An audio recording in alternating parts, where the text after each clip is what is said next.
town for the first of 3 games at Rogers Center. Hi, everyone. Welcome to downtown Toronto. Thanks so much for tuning in tonight. I'm Ben Schulman alongside former Major League hurler Chris LaRue. Show Ali is our host and producer tonight. Tom Young and Austin Mackey, our technical directors. You're listening to Blue Jays Baseball, brought to you by the local family-owned Crown Rust Control Centers in Gander, Newfoundland, and Port Hawkesbury, Nova Scotia.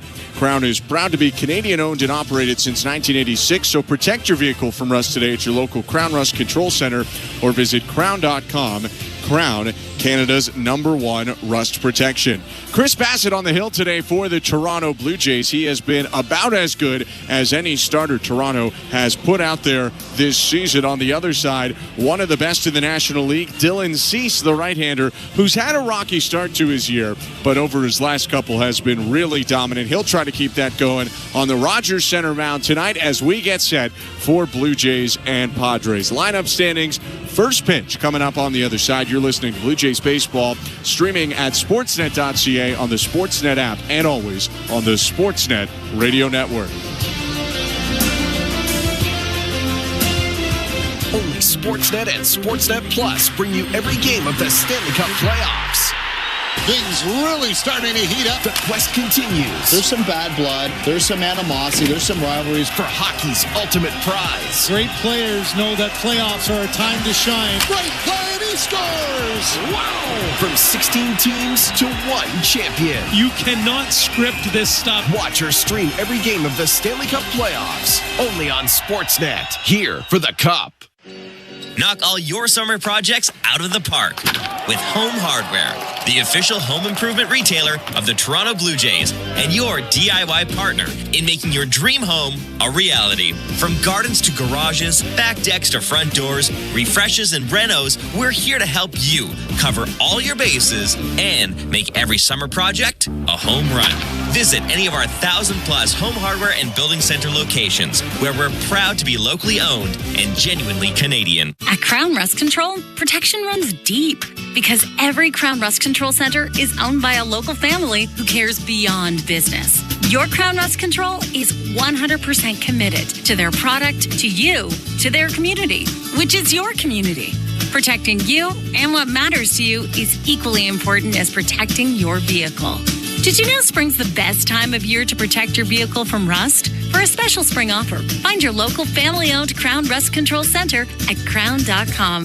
It's not just a race, it's an American tradition. Start your engine! The Indianapolis 500 is on Sirius XM. The green flag flies. They reach the yard of bricks. Who will drink the milk and kiss the bricks this year? Find out Sunday morning at 11 Eastern when Sirius XM brings you the greatest spectacle in racing. The 109th Indianapolis 500 on Fox Sports Radio Channel 83, IndyCar Nation Channel 218, and the Sirius XM app.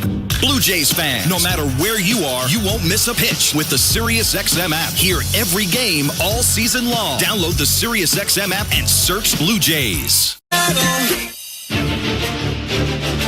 It's a little weird that we're in these spots, it seems like, every night.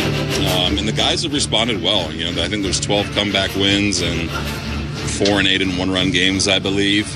You got to just find a way to turn those into wins. You know, just 40-something games into the year, it's happened quite a bit. You come back from some big deficits, and you come back from some smaller ones too. So it's definitely a different feel. And it's nice to know that they're feeling that way and reacting accordingly. It would be really nice if we weren't in those situations every night. That was Blue Jays manager John Schneider talking about the competitive baseball, but not always winning baseball that the Blue Jays have played recently, especially looking back to that Tigers series. The Blue Jays faced the best team in baseball in their last series. In the totality of the series, we're only 1 run behind them, but lost twice, only won once to drop that series. Now they have one of the better teams in baseball again coming in. It's the San Diego Padres in town. Alongside Chris LaRue, I'm Ben Schulman. And Chris, it's good to play competitive baseball with the best teams around the circuit, But this isn't horseshoes or hand grenades. Close doesn't matter. It's about wins and losses at the end of the day, and they need to be doing more of them. Yeah, and I think that's really the thing that you have to remember. You have to start winning ball games eventually. I know it's nice to have tough series and stay close to teams like the Detroit Tigers, the San Diego Padres. But at the end of the day, this is a league about winning, and I think the Blue Jays need to get the big hit when they have to. And I mentioned this on the broadcast last time. Good teams come through in tough situations, in big situations, and the Blue Jays have done that. They just haven't done it enough. We'll see if they can do it tonight. Big implications, as always, around baseball on the wins and losses, especially in the American League East. That's very tight. Let's take a look at the Bet365 standings. Download the Bet365 app for today's baseball odds and find out why it's never ordinary at Bet365. 19-plus, play responsibly. Ontario only. The Yankees enter tonight, leading the division at 27-19. Right behind them, the Boston Red Sox, 24-25, or 4.5 back. Red Sox jumped a half a game in front of the Blue Jays with a win yesterday. Toronto's 5 back of the division, 22-24. The Rays in fourth, 21-26, 6.5 back, and the Orioles 12 back in fifth, 15-31. You look over to the Padres, second in the National League West. Even though they're coming off a series in which they got swept, they're only half a game back of the Los Angeles Dodgers. San Diego is 27-18. Blue Jays getting their warm-ups going in the first inning. So let's take a look at the lineup, starting with Mike Schilt's very impressive San Diego Padres. Well, you said it, Ben. Leading off for those Padres is Fernando Tatis Jr. He's in right field. Batting second is Luis Arraez. He's at first base tonight. At third base, batting third is Manny Machado. Cleaning up is Jackson Merrill. He's in center field. Xander Bogaerts is batting fifth. He'll play shortstop. DHing is Gavin Sheets. He's hitting sixth. Hitting seventh is Jake Cronenworth. He's at second base. And left field, batting eighth, is Jason Hayward. And behind the dish, batting ninth, is Martin Maldonado. On the mound is righty Dylan Cease. For the Toronto Blue Jays, leading off is Bo Bichette. He's at shortstop. At first base, batting second is Vladimir Guerrero Jr. Batting third is Dalton Varsho. He's in center field. In right field, in the cleanup spot, is George Springer. Behind the dish, batting fifth, is Alejandro Kirk. Hitting sixth, DHing tonight is Anthony Santander. Batting seventh is Addison Barger. He's at third base. At second base, batting eighth, is Ernie Clement. And batting ninth in left field is Nathan Lucas. On the mound is Chris Bassett. For Chris Bassett, his 10th start of the season, and the first 9 have gone pretty well. 3-2 with a 3.16 earned run average. 36-year-old righty warming up right now. He's 6'5", 220 pounds, from Ohio. Last start out for Bassett, he went up against the Tampa Bay Rays on the 14th. He went 5 2/3, 7 hits, 1 run, 2 walks, and 6 strikeouts. Really stopped a rough patch that he had been in. It was his lowest runs allowed in a start since April 16th. They'll look for him to continue that tonight. Yeah, he's been good. There's not much you can say negatively about Chris Bassett this season. Had a couple of speed bumps, but for the most part, he's been great. Bassett, as always, using a ton of pitches, but the sinker, cutter, curveball play in the most. You'll also see a fair amount of splitters and sweepers. Blue Jays in their royal blues today. Padres lead off Fernando Tatis Jr. And the pitch. Call to strike. Time of the first pitch today, 7:09 Eastern. The roof closed at Rogers Center. A chillier day in downtown Toronto. Now the 0-1. Awkward swing, bounces it foul to the right, and quickly Bassett ahead of Tatis, 0-2. Say what you want about those bat flips, but this is a guy that has fun out there. I really enjoy watching him play.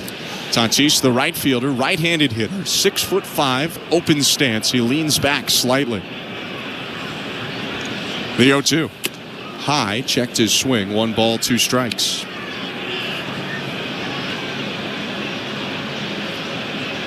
Padres in their light browns? You'd call that light brown? Or this is a colorblind broadcaster's nightmare, this jersey. Some yellow trimming on the jersey. The 1-2. Down and away. 2 balls, 2 strikes. Pinstriped uniforms for San Diego. You can see little bits of bright yellow around the ballpark where Padres fans have traveled in. Infield plays Tatis almost straight up, a little shift to the third base side. And the 2-2. Bounce towards shortstop. 2 hops, gets into the glove of Bichette, who slings it over to first for the first out of the day. That's a really good sinker from Chris Bassett. That's a good sign.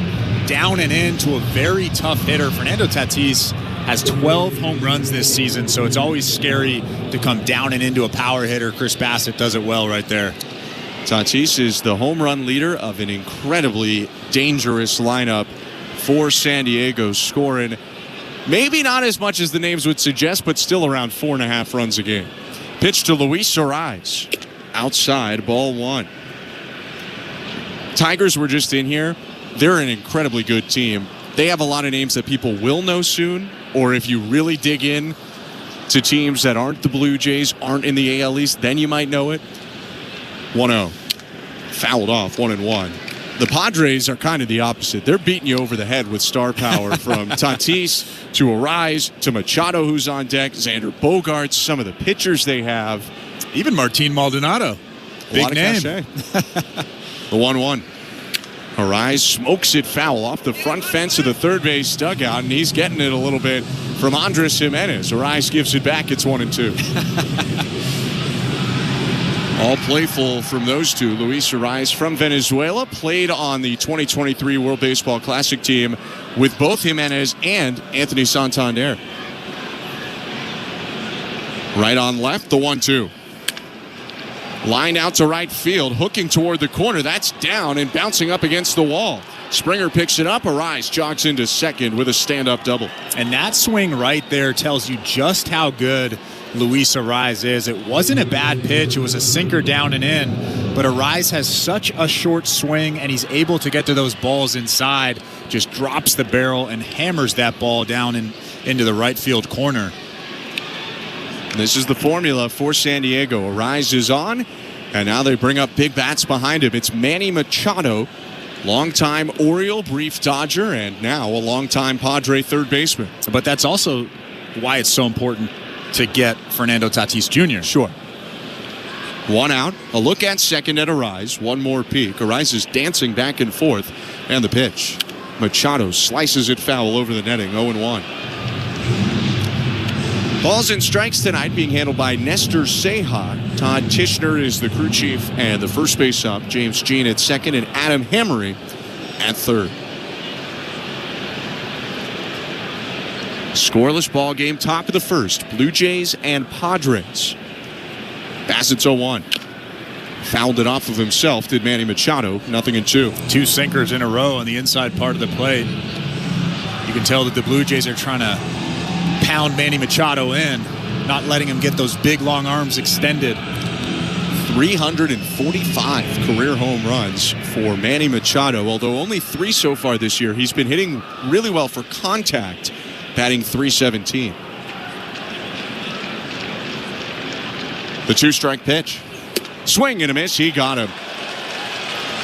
Elevated the fastball. That was a 4-seamer for the second out of the inning. I tell you what, I really like that sequence. You could tell that Manny Machado was thinking something soft to the outside part of the plate. Alejandro Kirk, Chris Bassett said, no, we're throwing a 4-seamer to the top of that strike zone. Just got it over the bat of Machado. So now 2 outs, runner on second, no score top of the first, and Jackson Merrill hits. Left-handed hitting center fielder. The pitch. Check swing, pitch was inside, appeal to third. No swing, says Hammery. It's 1-0.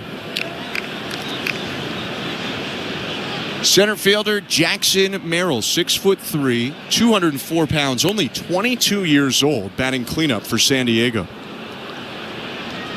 He's missed some time, but in his limited action this year, a .367 hitter with 4 homers. 1-0. Swing and a miss.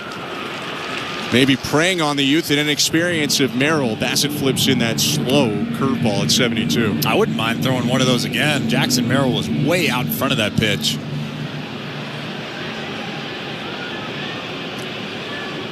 Merrill leans over a little bit on top of the plate, rests the bat on his left shoulder. The 1-1. Foul tipped, went up top with a cutter. It's 1-2. I mean, Chris Bassett has also been very good with that pitch. We've seen it for the majority of this season. So good at locating that cutter just above that strike zone. It's the second pitch that he uses behind the sinker. The cutter's thrown about 20% of the time. Look at second and a rise. The 1-2. Swing and a miss, strike 3. Bassett bounces back from the Arise double, punching out Machado and Merrill to make it a scoreless top of the first. 0-0, Blue Jays and Padres. Bichette, Guerrero, Varsho to hit when we come back. You're listening to Blue Jays Baseball, brought to you by your local family-owned Crown Rust Control Center, streaming at sportsnet.ca and the Sportsnet Radio Network. Insulation that does more than keep you warm? That's Rock Wool Stone Wool. Fire-resistant, soundproof, moisture-repellent, built to handle what other insulations can't. Whether it's for a reno, a new build, or the peace and quiet you've been dreaming of, Rock Wool Insulation delivers serious performance where it counts. Insulation with a reputation. Get it where the smart builders shop at Timber Mart, Canada's building center. Which loony dogger are you? Do you approach Tuesdays with swagger and style? You could be a Rizzy Glizzy. Maybe you're an architect stacking your loony dogs up high. Do you walk into the ballpark with the confidence of an MVD? Then you're the most valuable dogger. This season at Rogers Center, every Tuesday home game is Looney Dogs Night, presented by Schneider's. No matter which loony dogger you are, you'll have the opportunity to purchase $1 hot dogs from various concession stands around the ballpark. Looney Dogs Night, presented by Schneider's. Every Tuesday home game. For tickets, visit BlueJays.com. Breaking news coming at Bet365. Must be 19 or older. Ontario only. Please play responsibly. If you or someone you know has concerns about gambling, visit connectsontario.ca. This is Toronto Blue Jays baseball. Jose Barrios with a trio of strikeouts to end a scoreless 6. On Sportsnet 590 The Fan and the Sportsnet Radio Network. Bottom of the first inning at Rogers Center. 0-0 Blue Jays and Padres. 29-year-old right-hander Dylan Cease on the hill looking in at Bo Bichette. Cease steps to the left, twists back, and offers. Fastball for a strike at 97, 0-1. Welcome to the Timber Mart broadcast booth. I'm Ben Schulman alongside Chris LaRue. Cease with his glove at his belt, turns toward third, and now the 0-1. Misses outside at 96, 1 ball, 1 strike. Show Ali, our host and producer tonight. Tom Young and Austin Mackey, our technical directors. Cease flapping his glove around. In a scoreless game, unleashes a 1-1. Outside again, 2-1. I think both of us had our eyes light up a little bit when we saw Dylan Cease on the schedule for the Blue Jays. Hasn't had the ideal start to his season, but a really good pitcher. The 2-1. Called a strike. Buckled Bichette with a breaking ball. That was the slider, 2-2. His first 3 starts of the season, he almost had an 8 ERA. His last 6 starts, almost a 3 ERA. So completely different guy. 2-2. In the dirt, ball 3. And he's got great stuff. Really good fastball, a very good slider. He's a tough opponent. He leads with the fastball. Almost every pitch is 4-seamer or slider. His 3-2. Foul back into the screen, 97 on the outside corner. But he will mix in a knuckle curve, a changeup, a sinker, and apparently a sweeper, although only a couple have been thrown all year. 6 pitches so far to Bo Bichette in a 0-0 game. Another 3-2. Popped up, right side. That one is moving toward the seats in foul territory. It's going to get over club 328 and into the stands. Still a full count. On the season, Cease 1-2 with a 4.60 ERA in 9 starts. Almost completed 7 in his last outing, giving up 2 runs against the Angels. 3-2 again. Check swing, called, strike 3. Slider just hit the knees. Bichette was getting rid of his equipment thinking he was walking down to first, but there's 1 out. That's the good one right there. 88 miles an hour with that slider. It almost has 12-6 curveball action to it. Really tough to pick up. It looks like a fastball, and you could see the reaction there from Bo Bichette. He was fooled by that pitch. It's the 39th time this season Cease has struck someone out on a slider. His pitch now to Vladimir Guerrero Jr. Slider again, called a strike. That's 39 of 59 total strikeouts coming on that one pitch. Batters swing and miss at it 40% of the time or more, and they hit only .207. The 0-1. Swing and a deep drive. Left field. Hayward back at the wall. It's gone! Into the Blue Jay bullpen. A first-inning homer to give Toronto a 1-0 lead.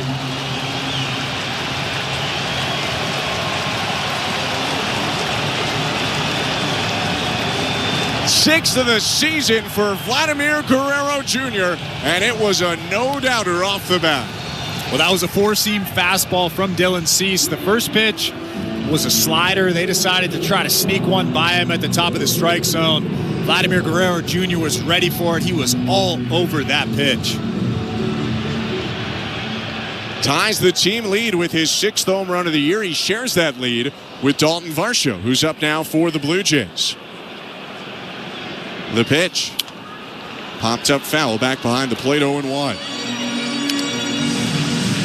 And isn't baseball funny? On the day where when we met with John Schneider, all the media before the game, so many people were talking about first inning runs or the lack thereof. Teams had scored first on the Blue Jays all 6 games in the homestand. Now Varsho fouls off another to make it 0-2. Well, that's the day that the Blue Jays hit a home run on the second at-bat of the game. And it was a big one for Vlad. Was Vladimir Guerrero Jr. in on that scrum? He was not, surprisingly. Usually he is there with his tape recorder. One out, base is empty. The 0-2 to Varsho. Swing and a miss, strike 3. Got him on a back foot slider. 2 strikeouts in the inning for Cease and 2 down. That is the difference maker for Dylan Cease. Yes, he has that plus fastball, 97, 98 miles an hour, but that slider, when it's on, when he gets on top of that thing, it's almost unhittable. And that last slider was some pretty good stuff. So 2 down, 1-0 Blue Jays. Nobody on, bottom of the first, and the pitch to George Springer. Swing and a miss, strike 1.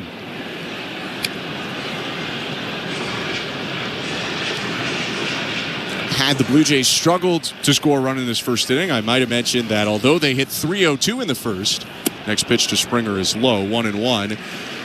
They are only hitting 197 with runners in scoring position in the first. 3rd best average overall, but the 21st best average with runners in scoring position in the first. But hey, runners in scoring position doesn't matter if you hit it out of the yard. 1-1. Swing and a miss by Springer, 1-2. I guess home runs are important, Ben. Just a little bit. But it felt like over the last couple of days, so many times, first and second, a couple of singles, then a double play. 1-2. In the dirt, 2 balls, 2 strikes, or strikeout, pop up, and then you're asking for a guy to get a hit. You take all of that out of the equation if you hit the ball over the fence. 17 pitches in the frame for Cease, 1-0 Blue Jays, 2-2 to Springer. Just off the plate outside. Confident take on the slider that started over the plate before running away. Full count to Springer. Cease adjusting his cap with both hands. Now brings his hands together, flapping his glove near his belt. The 3-2. Swing and a miss, strike 3. Got him on his slider around the Guerrero solo shot. 3 strikeouts for Cease, but the Blue Jays will take it. They lead 1-0 on Vladdy's 6th of the season. You're listening to Blue Jays Baseball, brought to you by your local family-owned Crown Rust Control Center, streaming on the Sportsnet app and the Sportsnet Radio Network. Hear every game of the NBA playoffs on SiriusXM. He's going to fire up a 3 for the win! Don't miss a second of the action all the way through the NBA Finals. It's good from the left wing. Jalen Brunson is red hot. And throughout the playoffs, get closer to the storylines that matter on NBA Radio, Channel 86. There are certain guys that you need to be a part of your roster to win NBA championships. Listen to home and away broadcasts of every NBA playoff game on your radio and the SiriusXM app. The football talk doesn't stop on SiriusXM NFL Radio. They're mentally tough, they're physically tough, and they're talented. From OTAs to mini camps and leading up to training camps, stay updated on the latest news around the National Football League. You gotta practice a certain way if you want to be winners. Our experts are getting you ready for the 2025 season. For the veteran players, they want to see the guy earn the job. There's a story for every team on NFL Radio Channel 88 and the SiriusXM app. Blue Jays fans, your manager, John Schneider, joins MLB Network Radio every other Wednesday at 11 a.m. Eastern. Our bats have been really kind of the way we envisioned them. Jimenez has kind of picked up where he left off in spring, as has Bo Bichette, Alejandro Kirk, and George Springer is making progress and kind of quieting some people down on the outside with the start he got off to. Managers at the mic on MLB Network Radio, Sirius XM 89 and the Sirius XM app. 24/7, 365. Coverage of all things NASCAR. All things NASCAR happens exclusively on Sirius XM NASCAR Radio, Channel 90. Radio Network.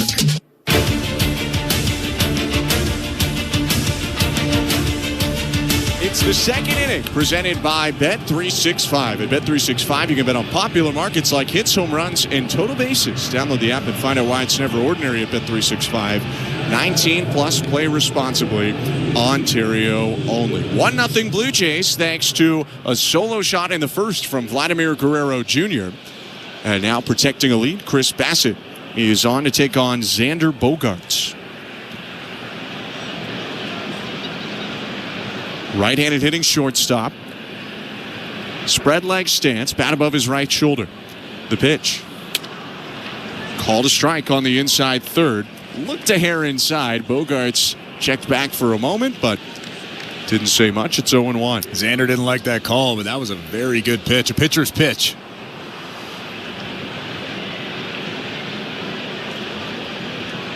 The 0-1. Slow curve freezes him for strike two. It is tough, though, to rattle someone like Xander Bogaerts, 32 years old.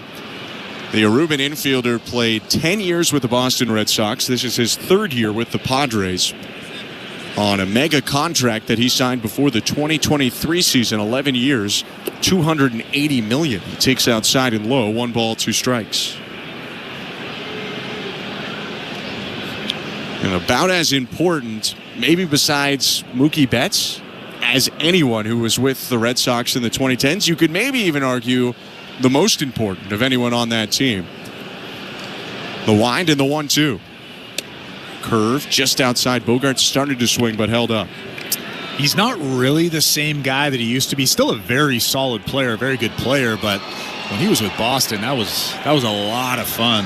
He won 5 Silver Sluggers as a shortstop for Boston. Next pitch is lined out to center. Varsho started right, came in, makes the catch. And that's a line out on the 2-2 for out number 1. He squared that ball up, hit that right on the nose. Hit it a little bit too hard, though, right at Dalton Varsho out in center field. So 1 out, bases empty, and a string of 3 left-handed hitters in a row starts in the Padre lineup, with Gavin Sheets coming up to the plate, the former White Sox. Right on left, the pitch. High and outside, ball 1. Sheets, a second rounder by the White Sox in 2017 out of Wake Forest. Played all of his career with the Southsiders until coming over to San Diego this year. 1-0. Called a strike, 1-1. Gavin Sheets actually having a pretty solid year. 281, 6 homers, and 135 at-bats, and 800 on base plus slugging. Crushing right-handed pitching. The 1-1. Called strike. Good breaking ball on the outer third, 1-2. And now you have to bury something or throw that cutter maybe above the strike zone. Like you said, Gavin Sheets is doing very well against right-handed pitching. He's on the thick side of a platoon, DHing for San Diego. Here's the 1-2. High, 2 balls, 2 strikes. He is example a million, maybe, of how crazy baseball can be. Non-tendered by the Chicago White Sox after the 2024 season, with some reason, given that he didn't have a ton of offensive production with them. But now is DHing for one of the better teams in baseball months later. 2-2 pitch. Just inside. Fastball missed, maybe half a ball off the plate. Full count.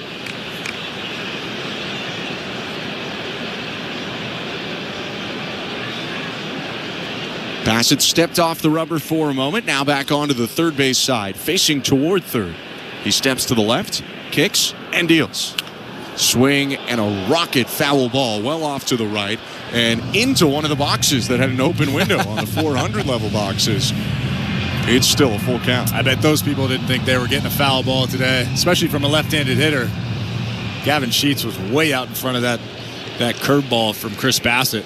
Hopefully didn't hit anything expensive. 3-2 pitch. Line foul off to the left. That one hits the front facing of the 200 level and ricochets back into the 100 level seats.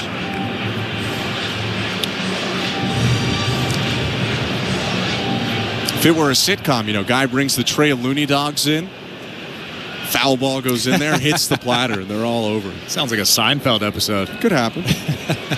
George is delivering something to Steinbrenner's office. 3-2 once more.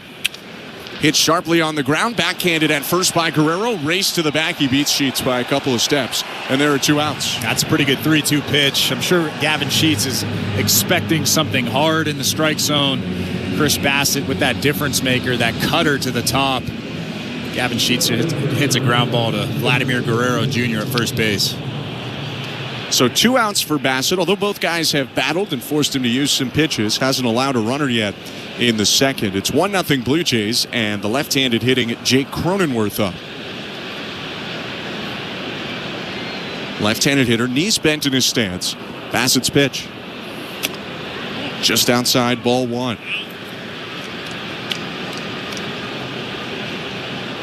It's been a resurgent season so far for the career Padre Cronenworth. .273 average, 8 extra base hits in 21 games for a .910 on base plus slugging.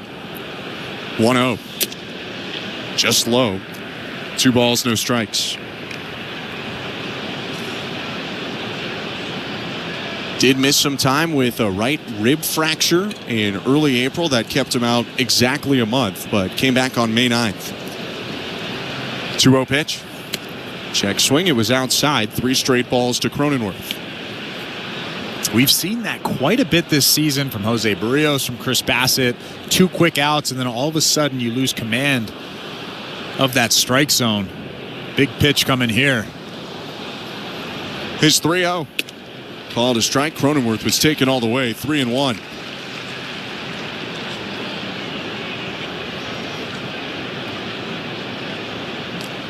Cronenworth, a 2-time All-Star, originally drafted by the Rays, faces a 3-1.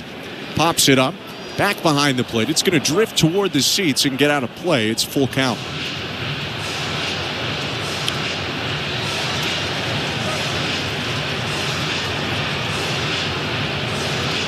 One 1-0 Blue Jays on the Guerrero homer. Top of the second inning. Bases are empty. 3 balls and 2 strikes. Cronenworth asks for time. Kicking around some dirt near the back of the box. Now slams the bat against his left foot to get the dirt out of his cleats and digs back in again. 3-2, 2 outs, bases empty. Bassett rocks back and fires. Swing and a miss, strike 3. Got him on the elevated cutter. 3rd strikeout of the day as Bassett has retired the last 5 Padres. 1-0 Toronto, middle of the second. You're listening to Blue Jays Baseball, brought to you by your local family-owned Crown Rust Control Center, streaming at sportsnet.ca and the Sportsnet Radio Network. Timber Mart is Canada's building center. Your home team advantage with the right materials and the right price. Project know-how that's brought together a wealth of plans and solid advice. Trust your team at your locally owned Timber Mart. Find your location at timbermart.ca. If you're looking for a fun day, did you know the day before Monday? Junior J Sunday. You can paint your face. Come and meet Ace and run base to base. On Junior J Sunday. So many things to do. You can bring your crew and even mom and dad too. Junior J Sunday. Lights up, let's go to Junior J Sundays. It's family fun throughout the ballpark with games and activities that your squad will never forget. Feeling the song, grab your dad or mom, visit BlueJays.com. Junior J Sunday. At Crown Rust Control Center, protection runs deep because every Crown Rust Control Center is owned by a local family who cares beyond business. Your Crown Rust Control Center is 100% committed to their product, to you, to their community, which is your community. Protecting you and what matters to you is equally important as protecting your vehicle. Did you know spring's the best time of year to protect your vehicle from rust? For a special spring offer, find your local family-owned Crown Rust Control Center at crown.com. Timber Mart is Canada's building center, a solid neighbor to call upon when you've got a job to do. Your dependable home improvement store that offers the added value of Air Miles reward miles with every purchase of $15 or more. For our participating location, visit timbermart.ca. Hola, soy Andrés Jiménez y estás escuchando el béisbol de los Toronto Blue Jays en la cadena de Radio Sportnet.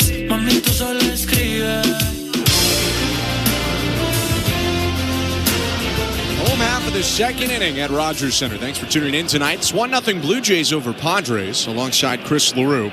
I'm Ben Schulman. The pitch to Alejandro Kirk. Fastball zips in at 95, strike one. Dylan Cease looked really good in the first inning outside of the Vladdy homer. He punched out 3 all on sliders, but gave up a solo shot to Guerrero. 0-1. Down and away, 1 ball, 1 strike. And that fastball to Vladimir Guerrero Jr. wasn't really a bad pitch. Threw a good slider to lead off or to start off that at bat, and then tried to sneak that 4-seamer by him at the top of the zone, and Vlad was ready for it. The 1-1. Bounce foul, 1-2. I'd seen Sportsnet's Joe Siddle tweeting out before Blue Jays Central went on TV talking about they were going to discuss Vladdy and hitting velocity and what the Padres could throw at him. Well, talk about hitting velocity. That pitch was 97 elevated, and he got out in front of it to hook it over the wall and left. The 1-2. Rolled over towards shortstop. Bogart's charging in, gathers himself, throws on to first, and gets Kirk for the out. Chris, have you ever dreamed about throwing out the first pitch at Rogers Center? I have. Now's your chance. Get 50 tickets, bonus raffle tickets, I should say, and you could win this once-in-a-lifetime opportunity tomorrow night. Then on Thursday, you could take home over $466,000. BlueJays.com/5050 to get your tickets from Ontario or Nova Scotia. 1 out, pitch to Anthony Santander. Swing and a miss. Out in front of the slider near the back foot, it's 0-1. Ben, I actually know the people that put that together, so it would be a bad look. It would be a bad look. Yeah. It's like winning the lottery, but you work for the lottery. Right. The 0-1. Inside, 1 ball, 1 strike. Well, I don't know whoever you're talking yes, you about. do. So you if they do. Want, I know. You do. They want to give me the $400,000? No. But I think I'd be nervous to throw out the first pitch, to be honest. The 1-1. Called a strike. Bit of a late call from Seha, but it did appear to clip the zone. 1-2. You'd be nervous to throw out the first pitch? I think so. I don't think you would be. Well, maybe because you talk a big talk. About my pitching? When was that conversation? Santander asks for time and steps out. Switch hitter hitting left today, and notably hitting number 6 in the order for the Blue Jays. Right on left, here's the 1-2. Swing and a miss, strike 3. Pitch in the dirt, tag Clyde Maldonado, and that's the 4th Cease punch-out already. Another swing and a miss on a slider, this time in the dirt. It's just such a tough pitch to pick up. Looks like the fastball, same angle as the fastball, and then it just drops off the table. 4 of the 5 outs he's recorded so far have been via the strikeout. Dylan Cease, with 2 outs and the bases empty, offers to Addison Barger. Inside with the fastball, backs Barger off the plate, 1-0. Barger hitting .230 on the year, .693 on base plus slugging, 2 home runs, 9 RBIs. The 1-0. Called a strike, 1-1. 74 at-bats on the season for Barger. Barring a walk or a hit by pitch, this is at-bat 75. The 1-1. Rolled over foul right side, a high hopper going past Mark Budzinski, the first base coach. It's 1-2. 3 fastballs to Addison Barger. Obviously, the scouting report is hard stuff. Wouldn't be surprised if we see a slider here, though. Pretty much all we've seen is the 4-seamer and the slider, which he's going to throw over 80% of the time. And it's working. 1-0 Blue Jays. 2 outs, bottom of the second. And the 1-2 pitch. Bounce foul. It was the slider below the zone, and Barger got down there, almost one-handing it off to the right. Yeah, he actually hit his spot with that slider, but Addison Barger, who's doing a little bit better, at least recently, with that two-strike approach of fouling off tough pitches. Cease shakes off a sign, now winds. Another 1-2. Swing and a miss, strike 3. Went back to the same pitch, same spot. Gets Barger to end the inning. 5 strikeouts in 2 innings of work for Dylan Cease, but the Blue Jays still lead 1-0 on the back of Vladimir Guerrero Jr.'s solo home run. 3rd inning coming up next. You're listening to Blue Jays Baseball, brought to you by your local family-owned Crown Rust Control Center, streaming on the Sportsnet app and the Sportsnet Radio Network.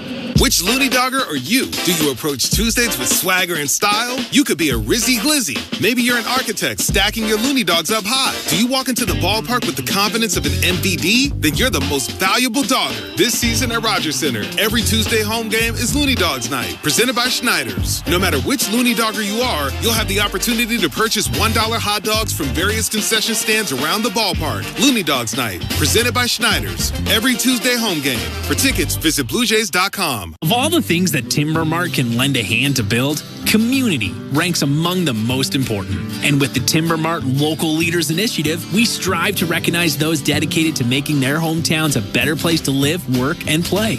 From now to June 25th, you can vote to select our grand prize winner. They'll receive a $10,000 grant to support their outstanding initiative as Timber Mart's Local Leader of the Year. To vote, visit local-leaders.com. Timber Mart, Canada's building center. Breaking news coming in from Bet365, where every nail-biting overtime wins 5. Must be 19 or older. Ontario only. Please play responsibly. If you or someone you know has concerns about gambling, visit connectsontario.ca. This is Toronto Blue Jays baseball. Kirk smacks it down the left field line. This one's got a chance. It's good! On Sportsnet 590 The Fan and the Sportsnet Radio Network. Top of the 3rd, Jason Hayward leading off for the Padres. 1-0 Blue Jays, and the pitch. Outside, ball 1. I'm Ben Schulman alongside Chris LaRue. Show Ali, our host and producer. Tom Young and Austin Mackey, our technical directors. Left-handed hitting Hayward leans back on his back left leg at the 1-0. Called a strike. It's 1-0 Toronto. Chris Bassett on the hill. And we talk about star power. Sure, he's not in the prime of his career anymore, but another big name in this Padres lineup, the left fielder Jason Hayward. Bassett late in the clock goes to his right hip, and the pitch. Curveball for a strike taken there by Hayward. 1-2. A ton of big names in this lineup. Young, old, medium. Hayward, known very well with the Braves, World Series champion with the Cubs. The 1-2. Lofts it to shallow right center. Ernie Clement, the second baseman, ranging back, makes the catch with one hand. 1 out. It's funny, you say that Jason Hayward isn't in the prime of his career, and very, very clearly he's not. But he's still a guy that if you make a mistake over the middle of the plate, he's liable to run into one and make you pay. I mean, just a large human. 6'5", 233 pounds. Yep. 1 out. Here's another World Series champion. Catcher Martin Maldonado, bottom of the order hitter, bats from the right side. Pitch, called a strike. Has about as good of a defensive reputation as anyone, maybe outside of Yadier Molina from recent history. I mean, this is an elite defensive catcher. The 0-1 is bounced just past the mound, second base side. Backhanded on a short hop by Clement, who slings it over to first. 2 down. Well, I'm not sure why, but there have been some very good Puerto Rican catchers over the last 25 years or so. And Martin Maldonado is one of them. He was, I mean, in his prime, he was probably the best defensive catcher I've seen. Really known for his time with the Houston Astros, played with the Brewers, been around to a couple spots.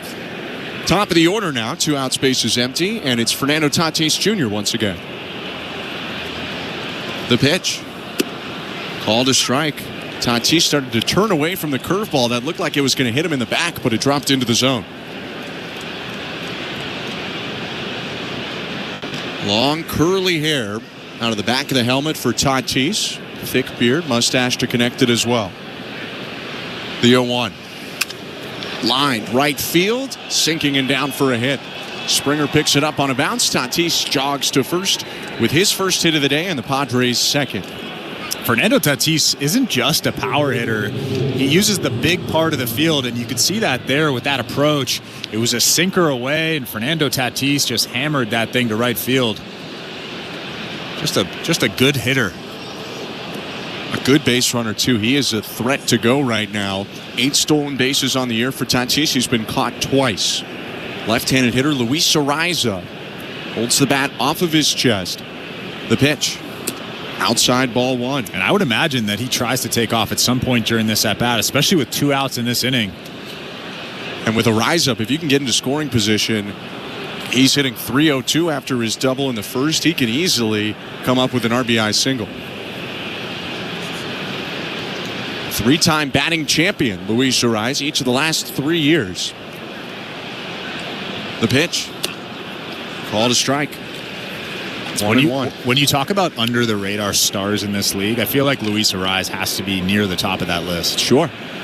Because he does it in a different way than most of the game now. Tony Gwynn would have loved seeing Luis Ariza in a San Diego Padres uniform. The 1-1.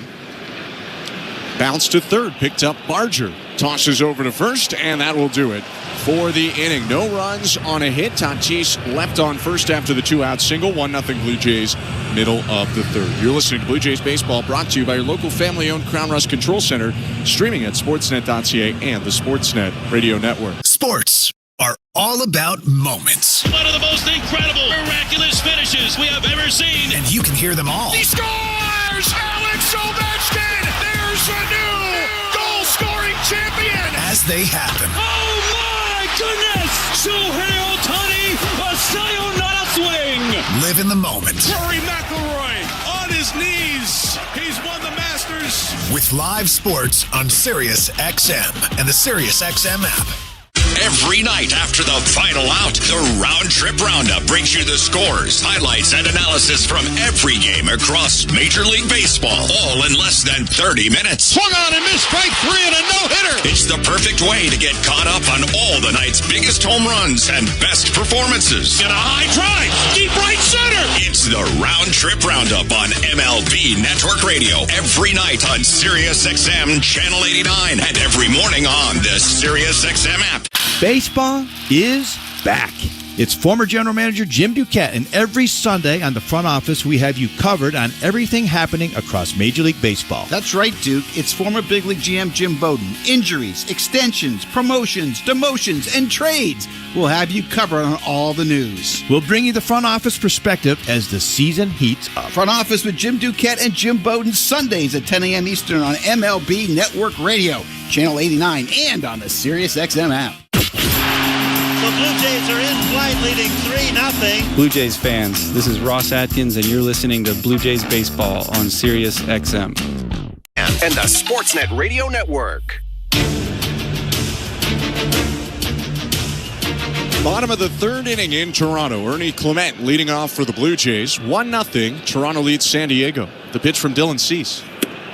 Down and away, ball 1. Clement, the number 8 hitter for the Blue Jays today, followed by Nathan Lucas and Bo Bichette this inning.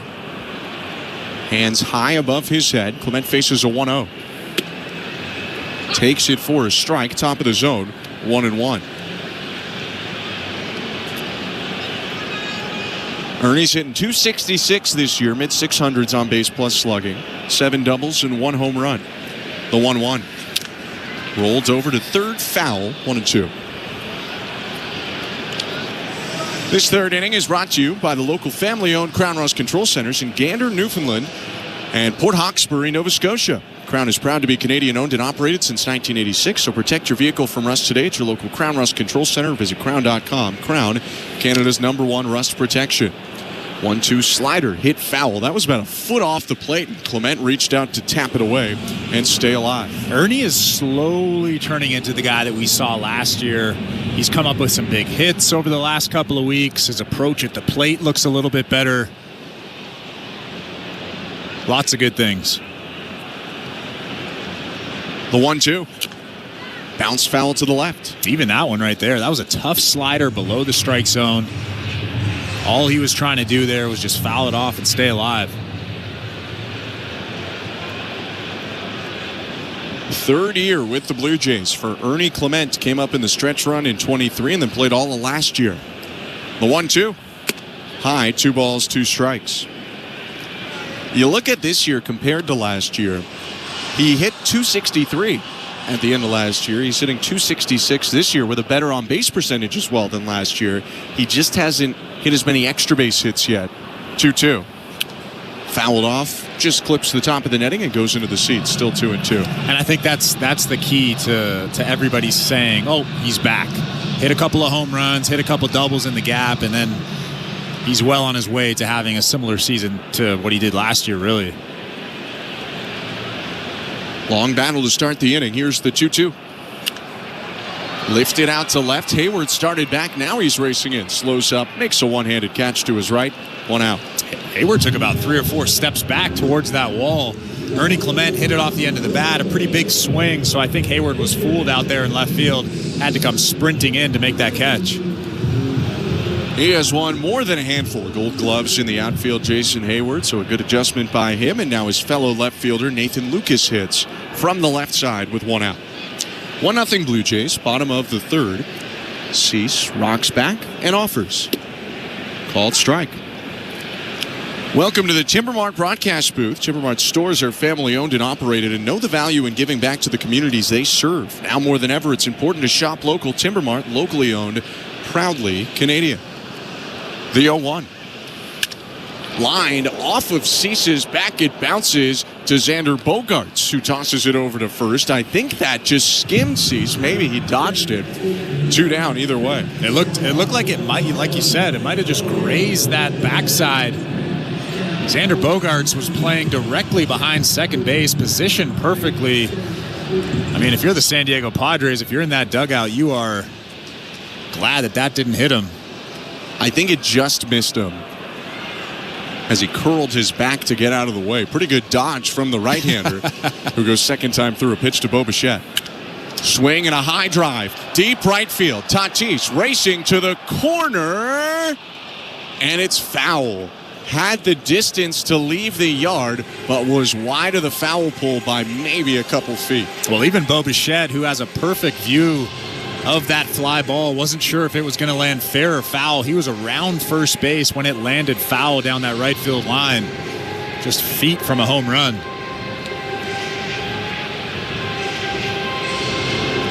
Saw Tatis and the ball disappear into the corner in right field with that high wall. So a near miss for Bo, who struck out on a slider in the first. 0-1. Down and away with the curveball. 1 ball, 1 strike. Something that I've noticed about Dylan Cease, and I noticed it today when I was looking at videos, he really curls his wrist when he's going to throw that slider, and I don't know if hitters can see that or not. The 1-1. Off the end of the bat, a bouncer back to the mound. Fielded by Cease with 2 hands. He underhand flips to a rise at first to end the inning. After giving up the home run to Vlad, Cease has retired the last 8 he's faced, but it's still 1-0 Blue Jays after 3. You're listening to Blue Jays Baseball, brought to you by your local family-owned Crown Rust Control Center, streaming on the Sportsnet app and the Sportsnet Radio Network. It's not just a race, it's an American tradition. Start your engine. The Indianapolis 500 is on Sirius XM. The green flag flies. They reach the yard of bricks. Who will drink the milk and kiss the bricks this year? Find out Sunday morning at 11 Eastern when Sirius XM.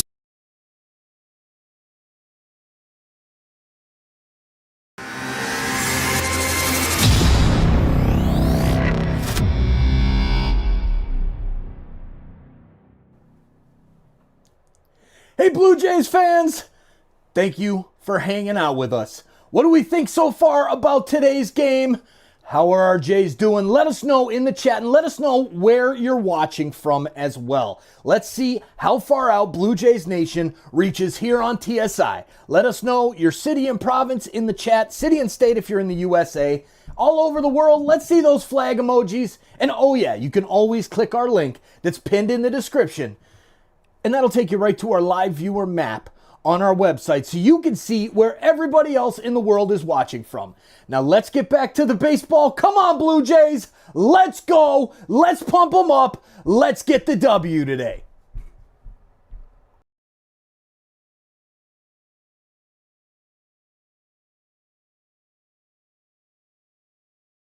On SiriusXM NASCAR Radio Channel 90.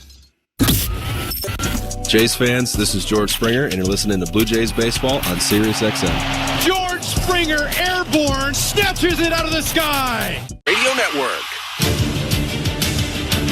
Welcome back to Rogers Center in downtown Toronto. Top of the fourth inning, 1-0 Blue Jays over Padres. Alongside Chris LaRue, I'm Ben Schulman. Chris Bassett deals to Manny Machado, who takes just low, ball one. This fourth inning is presented by Bet365. With Bet365, you can watch thousands of live games, build your own bet, and you can even make a bet while the game's still being played. 19 plus, play responsibly. Ontario only. The 1-0. Called strike, 1-1. It's a Looney Dog night at Rogers Center. Tuesday night series opener against the Padres. We're in the fourth, and nearly 30,000 dogs have been consumed. The 1-1. Broken bat liner foul to the right. Machado's going to get a new piece of lumber. It's 1-2. I still have yet to try one, ever. I've never had one. Am I missing anything? I'm thinking last Tuesday, Looney Dog night of the season, we try, we see what we can do. Well, I think we should try to eat as many as we can. That's what I'm thinking. We would have to do it in between innings. Oh. You want the people to hear us on microphones an inch from our face eating hot dogs. That's my worst enemy, I wouldn't wish that. Maybe we can set that up, though. Get a little Looney Dog delivery into the booth. I'm sure we know people. Perhaps Tom Young can run for us. I'm kidding. We need Tom in the booth. Machado back with a new bat. Open stance right side. And with nobody out, the 1-2 from Chris Bassett. Check swing on a curve low. Appeal to first, no swing. Kirk was confident because he tagged Machado as it bounced, or at least was just making sure. But it's 2 balls, 2 strikes, as Todd Tishner down at first said no swing. Well, I think somebody also yelled yes. That might have been Chris Bassett. Some good acting down there on the field right now. Not known for being quiet, Chris Bassett. He brings the glove to his chest. And now the 2-2. Hit sharply on the ground, down to Inigo's. Bo Bichette at short. Picks it up, throws to first, and there's one out. That was actually a really nice play by Bo Bichette out there. That ball was scorched on the ground. Not an easy play. Bo Bichette vacuums that ball up. Makes an easy throw across the diamond for out number 1. A lot of contact on the ground for Chris Bassett. 3 of the last 4 outs that he has secured have been ground balls in the infield. 1 out, left-handed hitting Jackson Merrill is up. Bassett's pitch. Swing and a miss. Good split finger right there, 0-1. How about that? Just mixes in the split finger. First pitch. Don't really see that very often from Chris Bassett. No, it's his 4th or 5th pitch overall. Throws it pretty much only to left-handed hitters like Merrill. Here's 0-1. Chopped to second, charging in Clement. Backhands, throws on to first. Another ground out, 2 down. He is really filling up that strike zone. 37 strikes so far tonight, 53 pitches. And he's really doing it with all of his pitches, not just the fastball. And that was the 4-seamer. When we say the fastball for him, we're usually talking about the sinker. That's what I meant, the sinker. No, but it's a good point. I mean, that's not his main fastball. It's his 3rd fastball, really, behind his cutter, but he's used it a fair bit. 2 outs. Xander Bogaerts up. 1-0 Blue Jays, top of the 4th. The pitch. Inside, Bogaerts brings his hands up out of the way. Ball 1. He throws that sinker 42% of the time. By far his most used pitch. Gets a lot of movement down, even more than to his arm side like a traditional 2-seamer. 1-0. Inside and low, 2-0. You probably get a little bit more of that traditional 2-seam movement from a Jose Barrios, where it can be very side to side on his sinker, but Bassett is looking for depth, trying to get people to be on top of that ball and hit it into the ground. The 2-0. Low ball 3. Probably was in the zone. It was dropped by Alejandro Kirk. So as much as Nestor Ceja missed that call, that is pretty common. If it's a pitch near the edge and it doesn't get caught, a lot of the times it doesn't get called a strike. And I almost wonder if that was a rare pitch-com cross-up. That was the very rare pitch-com cross-up. You could see them kind of talking to each other. What went wrong? I don't know. I don't even know how that happens nowadays, if I'm being perfectly honest. Yeah, because it's not finger signals. It's the literal pitch from a speaker into your ear. Bassett going to his right hip, talking to Kirk, who's talking back to him through the pitch comm. And now the 3-0. Called strike. The only reason I could think it might happen is, unlike a lot of other guys, Bassett is going back and forth. And maybe he said something and Kirk said something and the clock's running down and they don't quite get on the same page. The 3-1. Just outside in low ball 4. It's the first walk issued by Bassett today as Bogaerts reaches with 2 outs. That's a tough walk because that 2-0 cross-up was a very good pitch. It was, like you said, it should have been a strike. If Kirk catches that ball properly, like he would have if he knew a sinker was coming, it's a 2-1 count, changes the whole at-bat. Instead, in this 1-0 game, 2 outs top of the 4th, it's Gavin Sheets up with a runner on first. And the pitch. In the dirt, good pick by Alejandro Kirk. On the backhand side, it's 1-0. Welcome to the Timbermark broadcast booth. I'm Ben Schulman alongside Chris LaRue. Show Ali, our host and producer. Tom Young and Austin Mackey, our technical directors. It's the first of 3 against the Padres. Last of 3 home series on this homestand. 1-0. High, 2 balls, no strikes.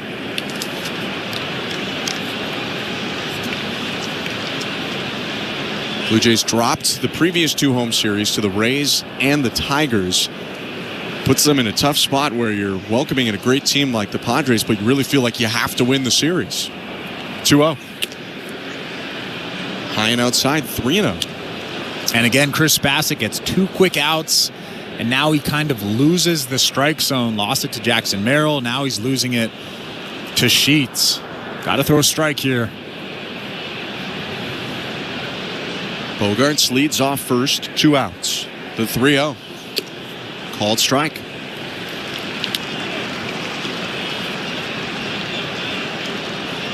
Got Sheets to roll over and ground out to first base in the 2nd. Left-handed hitter stands pretty much straight up. Bright yellow batting gloves. 3-1. Curveball, called strike, snap throw to first, and the back pick does not get Bogaerts, who raced back to the bat. How about that curveball? That was a great pitch. A 3-1 curveball right on the black outside. Sheets completely bailed, thinking that was ball 4. Pretty much stepped out. Runner will be off on the pitch. No more hold at first by Guerrero. Full count, 2 outs, the pitch. Line foul. Not only was Xander Bogaerts on the move on that pitch, Padres third base coach Tim Leeper was on the move as well. Former Blue Jays first base coach. Member of the coaching staff for the Canadian national team. World Baseball Classic. He's been around a long time for Team Canada. Great guy, but he was running almost as that pitch was delivered. He's creeping toward third again as Bassett unleashes another 3-2 offering. Called strike 3. Backdoor breaking ball freezes Gavin Sheets. Bassett battles back from down 3-0 to punch out Sheets, strand Bogaerts, and end the inning. 1-0 Blue Jays, middle of the 4th. You're listening to Blue Jays Baseball, brought to you by your local family-owned Crown Rust Control Center, streaming at sportsnet.ca and the Sportsnet Radio Network. If you're looking for a fun day, did you know the day before Monday? Junior J Sunday. You can paint your face, come and meet Ace and run base to base. On Junior J Sunday. So many things to do. You can bring your crew and even mom and dad too. Junior J Sunday. Lights up, let's go to Junior J Sundays. It's family fun throughout the ballpark with games and activities that your squad will never forget. Feeling the song, grab your dad or mom, visit BlueJays.com. Junior J Sunday.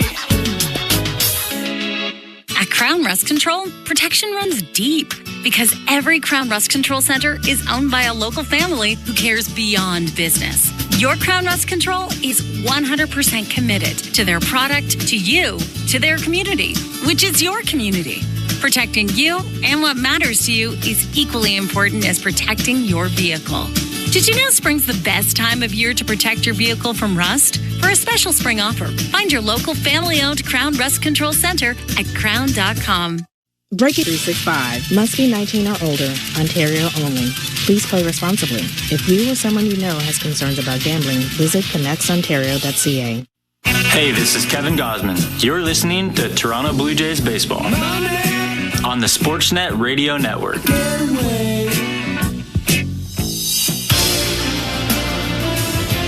Vladimir Guerrero Jr. leading off for the Blue Jays. Bottom of the fourth inning, 1-0 Toronto.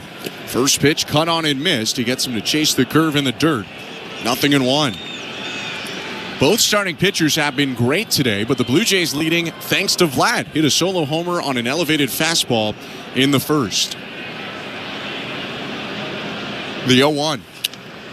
Poked out to shallow center. Going back to shortstop, Bogaerts makes the catch on the pop-up. 1 out.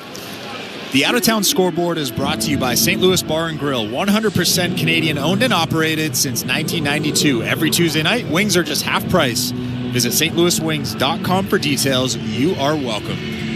1-0 in Toronto, 1 out. Bottom of the fourth, Dalton Varsho hitting against Dylan Cease. Get to the out-of-town scores in just a moment. First, the pitch, right on left. Upstairs, ball 1. The New York Yankees are hosting the Texas Rangers. And right now the Yankees leading the Rangers 1-0, bottom 4. 1-0. Swing and a miss. Difference in that game, Ben Rice's 10th home run of the season, a solo shot. Speaking of New York teams, the Mets visiting Fenway Park. Red Sox took the opener in a low-scoring game yesterday. Low scoring again, 0-0 in the fourth. 1-1 to Varsho inside, 2-1. Only 3 hits total in that game so far, as Walker Buehler came out after 2 1/3 innings. Have to look to see if that's just he just came back from injury and was on a pitch count, or if something is more concerning there. On the other side, Clay Holmes pitching well. 2-1 to Varsho. Lifted to center field, very high, medium depth. Jackson Merrill jogged over to right center, now forward, and makes the catch. 2 down. How about Clay Holmes?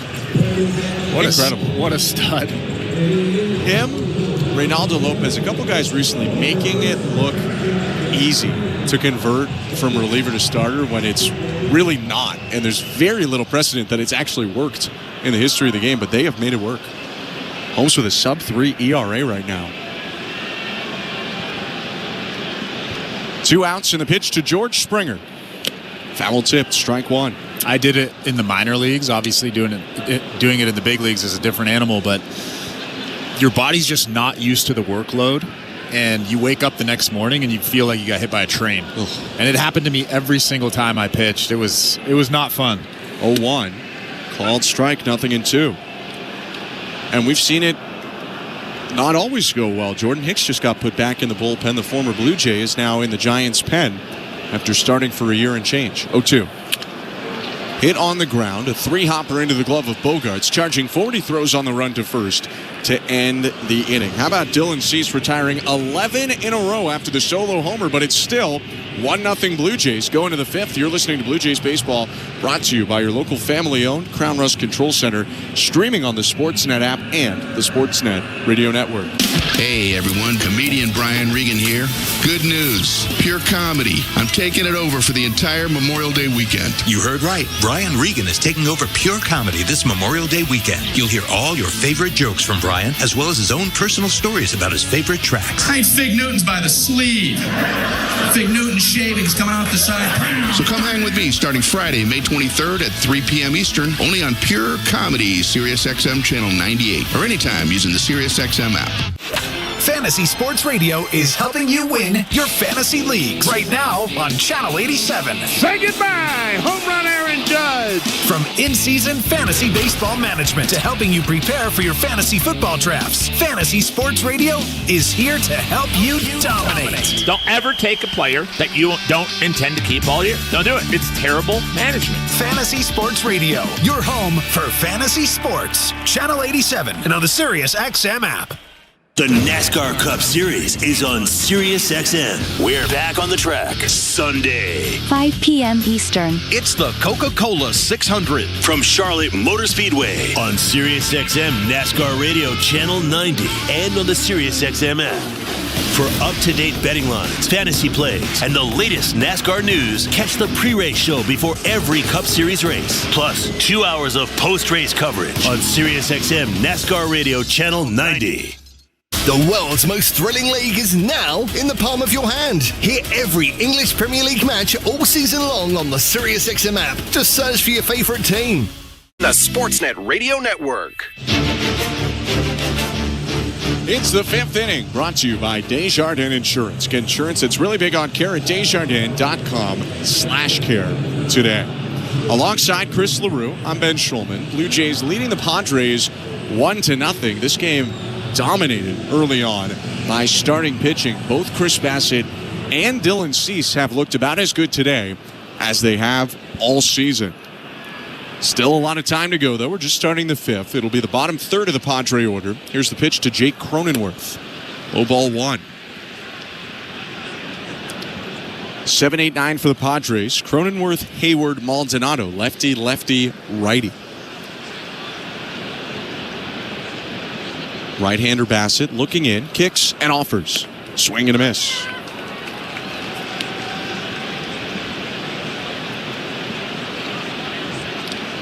Infield with a slight shift toward first base against the left-handed hitting Cronenworth. Addison Barger playing in, wary of a bunt. The 1-1. Hit on the ground to first. Flatty down to a knee. Fields it between his legs. Gets up, goes to first base.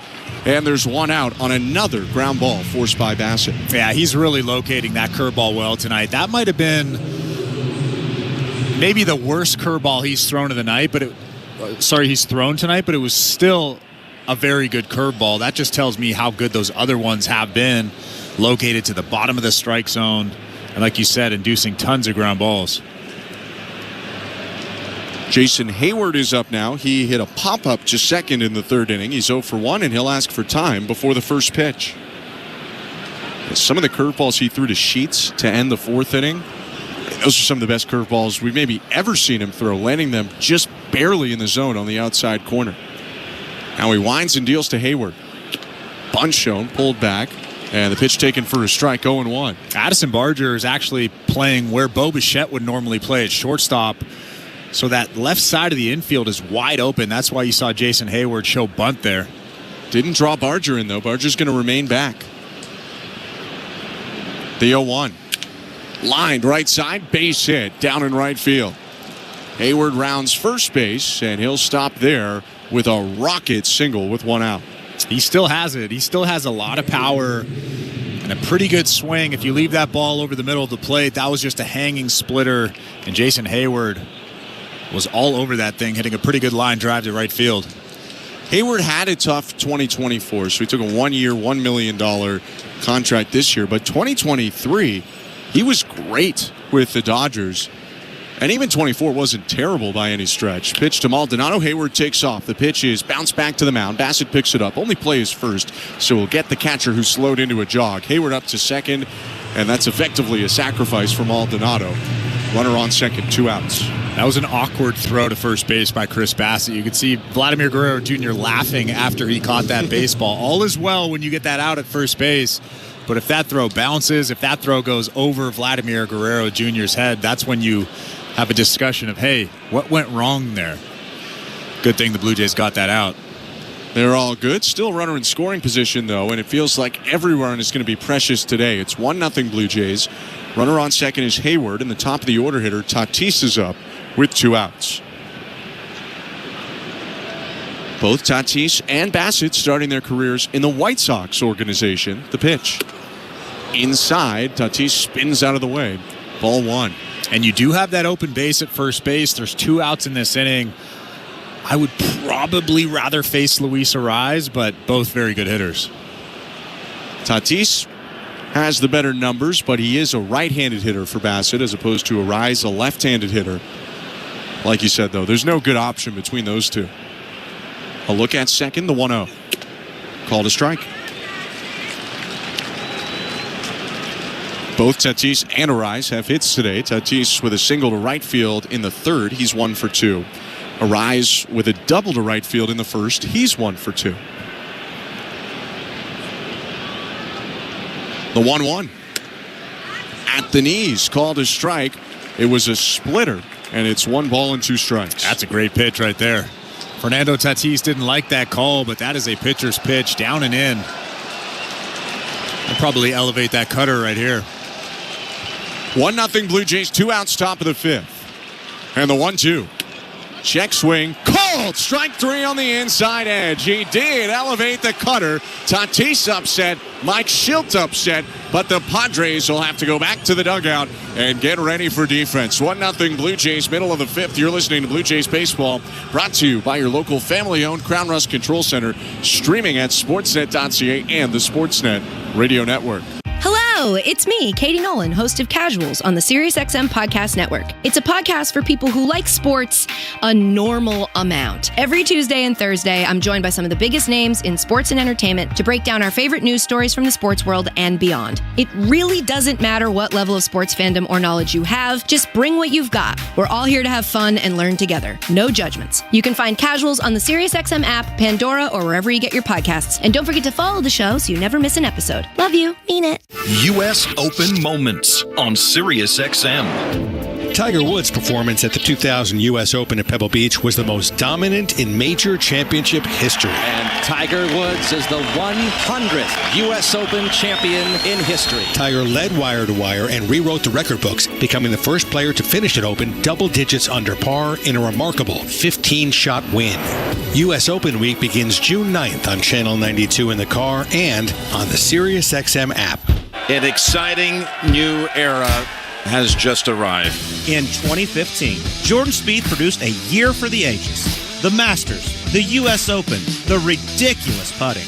Let's revisit the Golden Child's golden season. Listen to 2015, the year of Jordan Spieth. Hosted by yours truly, Colt Knost. And browse the entire catalog of golf originals. Search PGA Tour radio specials on the SiriusXM app. 24/7, 365. Coverage of all things NASCAR. All things NASCAR happens exclusively on SiriusXM NASCAR Radio, Channel 90. Sportsnet Radio Network. Blue Jays Baseball is presented by Crown Rust Protection. Bottom of the 5th, 1-0 Toronto, and Alejandro Kirk takes the first pitch outside from Dylan Cease. Ball 1. Welcome to the Timbermark broadcast booth alongside former Major League pitcher Chris LaRue. I'm Ben Schulman. Cease winds and the 1-0. Swing and a miss. Kirk, Santander, Barger to hit for the Blue Jays, who outside of the solo shot have had nothing for Dylan Cease. The only base runner, even though he wasn't really on base, was Vlad's home run in the first. It's worked out well enough, though, with the start so far from Bassett. 1-1. High, 2 balls, 1 strike. Dylan Cease is as advertised. He's been really good tonight. Like you said, just that home run to Vlad has been the only blip for him. But, I mean, if Chris Bassett can continue to pitch like he's pitching. 2-1. Low ball 3. That'll be it. That's all you need. Chris Bassett, probably his best start of the season so far. 3-1 counts. Cease, bearded righty, looking in at Kirk. And the pitch. Swing and a miss. 96. Blew it past him. 3-2. Sometimes Dylan Cease maybe not talked about enough, given how good he is. Guy who has struck out 200 or more in each of the last 4 seasons.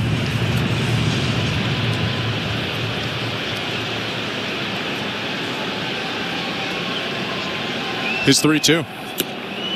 Outside, check swing, ball 4. First walk of the day for Cease, and the first base runner since the first for the Blue Jays. That was a little bit of a tentative bat throw from Alejandro Kirk. Wasn't sure if that was a ball or a strike. Good thing for the Blue Jays. He's on first base with nobody out in this inning.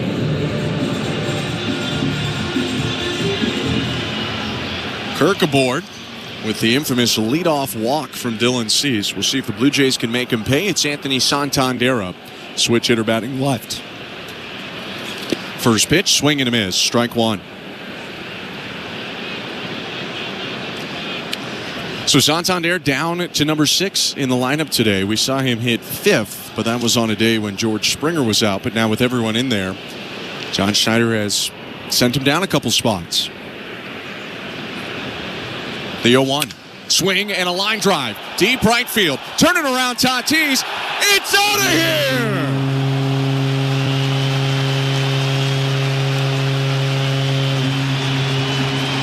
How do you like the 6-hole, Anthony Santander? Second Blue Jays homer today. A line drive blast, and it's 3-0 Toronto in the 5th. Anthony Santander hit that thing 110 miles an hour.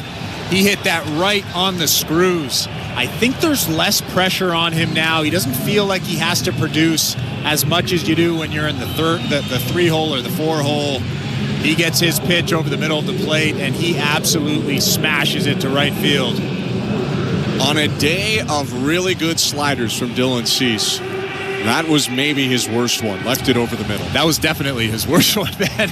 That was just a spinner over the middle of the plate, maybe belt high, and Anthony Santander was all over it.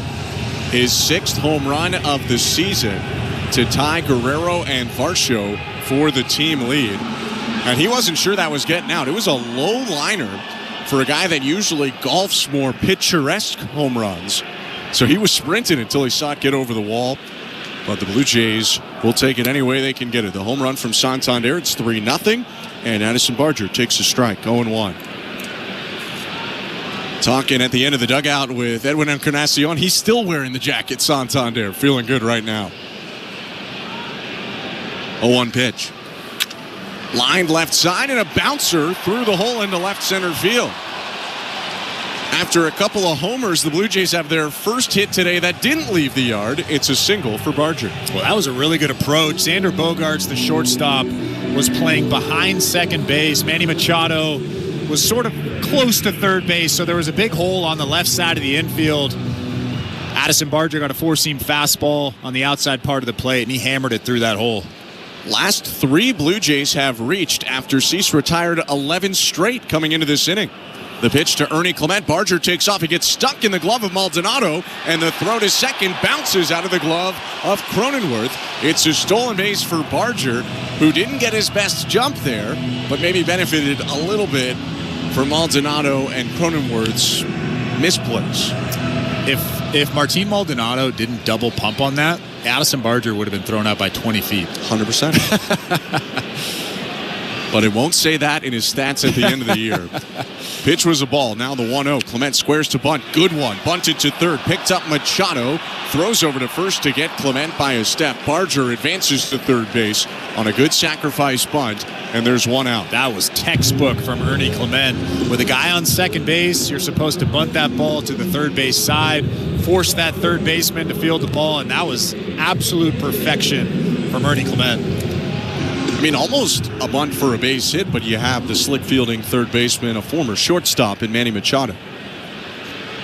So the infield in now for the Padres. 3-0 Blue Jays, 1 out, bottom of the 5th. It's Nathan Lucas up. The pitch. Bounce to the plate. Run-saving block off the chest by Maldonado, who got out of the crouch to make that play. 1-0. Are you surprised by that run-saving block? I'm not. I'm not. I was far more surprised on the mistransfer on the stolen base because, again, Martin Maldonado, that's an outlier. He's a really good defensive catcher. In his heyday, it was a bullet across the diamond when he would throw that baseball. Barger with the stolen base, though, and then the bunt. Gets to third. 1 out. And the 1-0 to Lucas. High, 2 balls, no strikes again. Maldonado with quick reflexes to keep that one from getting away. things snowballing a little bit right now in this inning on Dylan Cease.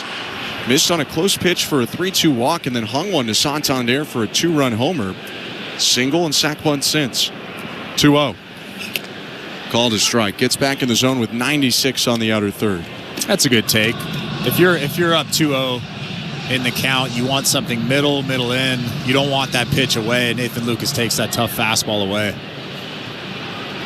Lucas looking to elevate something, get it at least to medium depth in the outfield. The 2-1. Fouled back. It was a high heater, so he went after it, but it spun it back toward the Padres broadcast booth just off to our left. It's 2-2. You'll have to ask Tony Gwynn Jr. if he caught that. They have a good booth right now to make a play. You got two former players over there with Tony Gwynn Jr. and Bob Scanlon teaming up on that broadcast. 2-2. In the dirt, Lucas started to turn the hands but held the bat back. They appealed at third. And Adam Hammery says no swing as well, so it's full count. So how do you think they're describing us if a ball came into our booth? A less athletic booth than theirs. Although I'm doing a lot of the less athletic heavy lifting. Runner on third, 1 out. 3-0 Toronto. And the 3-2 to Lucas. Line and caught at first. Barger strays off the back. A rise throw in time to double off Barger and end the inning. It ends in a tough way for the Blue Jays, but it is a positive frame overall. They score a pair on the 6th home run of the season by Anthony Santander, and Toronto leads 3-0 after 5. You're listening to Blue Jays Baseball, brought to you by your local family-owned Crown Rust Control Center, streaming on the Sportsnet app and the Sportsnet Radio Network. At Crown Rust Control Center, protection runs deep because every Crown Rust Control Center is owned by a local family who cares beyond business. Your Crown Rust Control Center is 100% committed to their product, to you, to their community, which is your community. Protecting you and what matters to you is equally important as protecting your vehicle. Did you know spring's the best time of year to protect your vehicle from rust? For a special spring offer, find your local family-owned Crown Rust Control Center at crown.com. Knock all your summer projects out of the park with Home Hardware, the official home improvement retailer of the Toronto Blue Jays and your DIY partner in making your dream home a reality. From gardens to garages, back decks to front doors, refreshes and renos, we're here to help you cover all your bases and make every summer project a home run. Visit any of our 1,000+ Home Hardware and Building Center locations where we're proud to be locally owned and genuinely Canadian. Guess who just bundled their home and auto with Desjardins Insurance? Well, look at you, all grown up and saving money. Yes, I am. Mom told you to do it, didn't she? Yes, she did. Get insurance that's really big on care. Switch and you could save up to 35% on home insurance when you bundle home and auto. Desjardins Insurance, here for your home, auto, life, and business needs. Certain conditions apply. This is Toronto Blue Jays baseball. Springer started right, coming in, leaps and makes the catch full stretch. On Sportsnet 590 The Fan and the Sportsnet Radio Network. Blue Jays 3, Padres nothing as we head to the top of the 6th inning at Rogers Center. A 6th inning that's brought to you by Desjardins Insurance. Get insurance that's really big on care at Desjardins.com/care today. Chris Bassett on the hill, Luis Arraez at the plate. And the pitch. Called a strike. Arraez, a former Twin and Marlin. 4 years with the Twins, year and a half, or maybe a year and a bit, less than half with Miami. The 0-1. In the dirt, 1 ball, 1 strike. And it doesn't matter if he's been up north in Minnesota or in the southeast in Miami or on the West Coast with the Padres. This guy just rakes. 3 batting titles in a row, hitting .316, .354, and .314 the last 3 years respectively.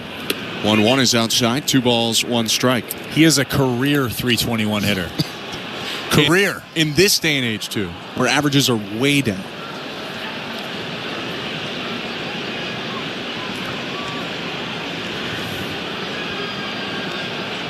The pitch.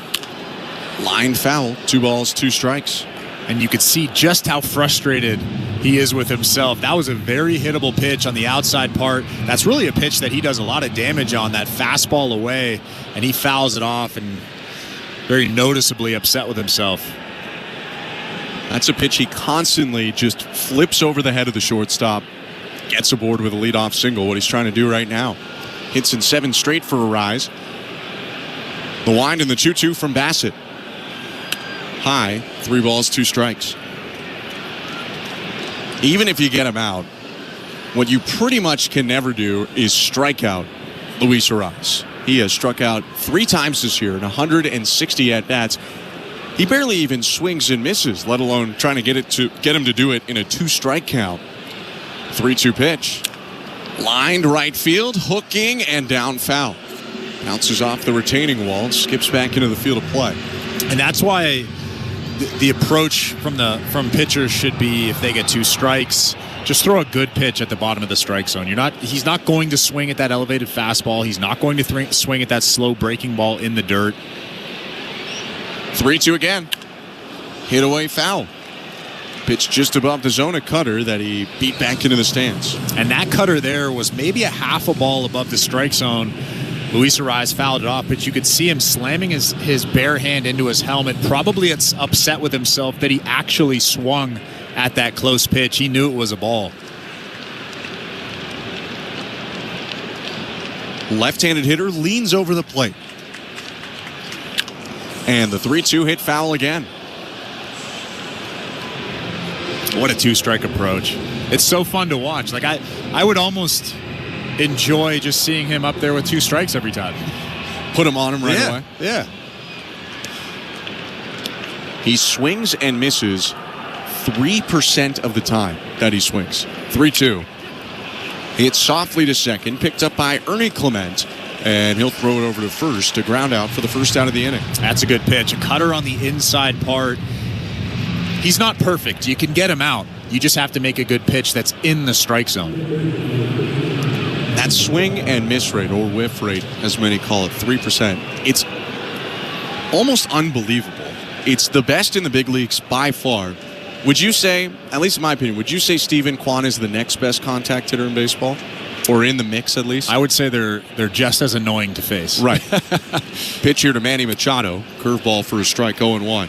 So Rice swings and misses 3% of the time. Kwan, who puts up a lot of the same numbers that he does, swings and misses 8% of the time. Big difference. And he's second best.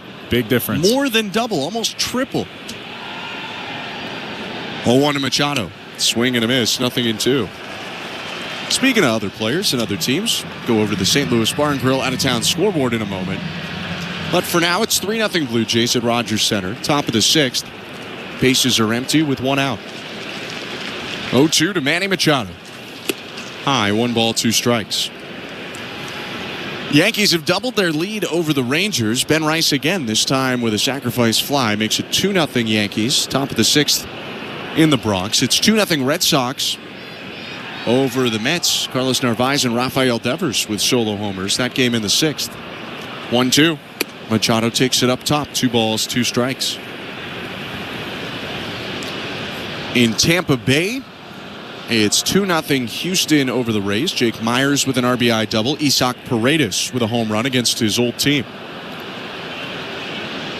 And then in Milwaukee, Bryce Terang's 4th home run of the season gives the Brewers a lead over the Orioles, 1-0 in the 4th.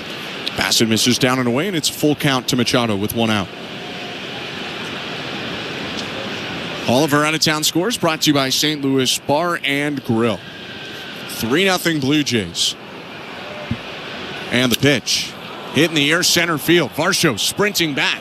Stopping up at the warning track near the edge of the dirt. Makes the catch. 2 outs. Well, it seemed to me when Manny Machado hit that pitch, it seemed like he got it because Manny Machado took 3 or 4 slow steps, almost thinking and saying to himself, I got that, but Dalton Varsho catches it right in front of the fence in center field. Closest to a home run that Padres have got to today. Bassett, though, has really locked them down. 3 hits allowed and 1 walk and 5 2/3 scoreless, and now he misses inside to Merrill. 1-0. 2 outs, top of the 6th. 3-0 for the Blue Jays over the Padres. And with Bassett over 90 pitches, bullpen is moving around in left. Brendan Little, the lefty, starting to throw. Bassett with an emphatic nod into the wind and is 1-0. High, 2 balls, no strikes. And you can bet with that off day yesterday, the big boys are ready in that Blue Jays bullpen. Brendan Little, Jimmy Garcia, Jeff Hoffman, all ready to throw tonight.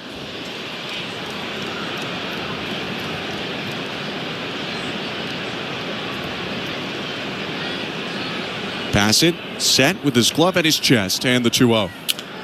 Sprayed foul off to the left into the seats. 2-1.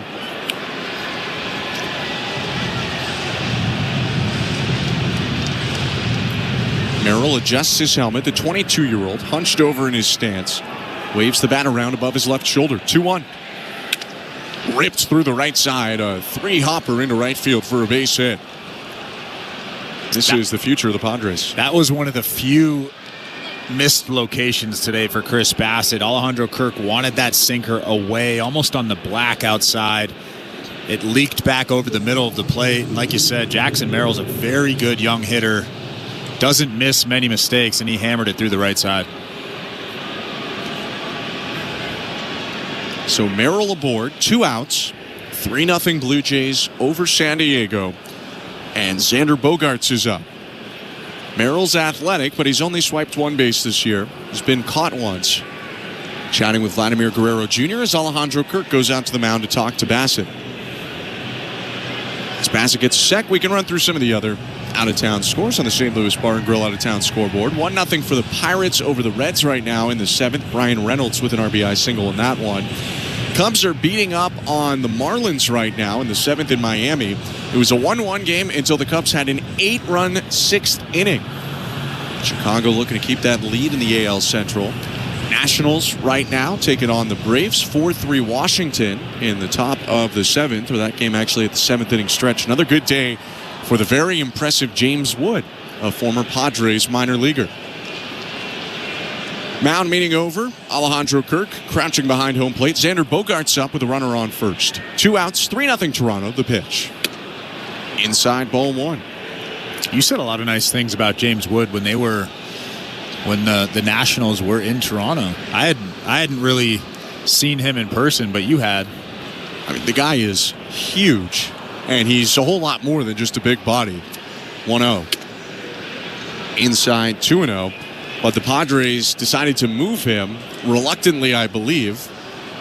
Trade happened around when I was working in the minor leagues, actually for a team in the Padres system, not Wood's team, but still. But they decided to move him because it was the mega deal to get Juan Soto. Little did they know they'd be flipping Soto about a year later. Step off, throw over to first, and a dive back in by Merrill.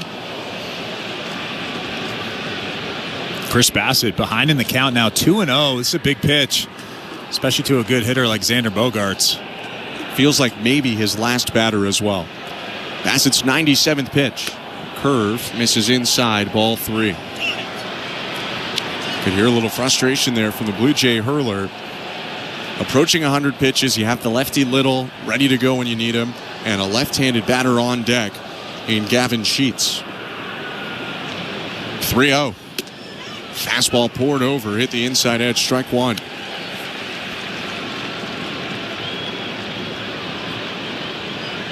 Bogaerts with a line out to center and a walk today. Batting with Merrill on first, 2 outs, and the Blue Jays up 3-0. The pitch. Check swing, called strike. Bogaerts thought that was up near his hands, threw his hands up out of the way, but now it's a full count.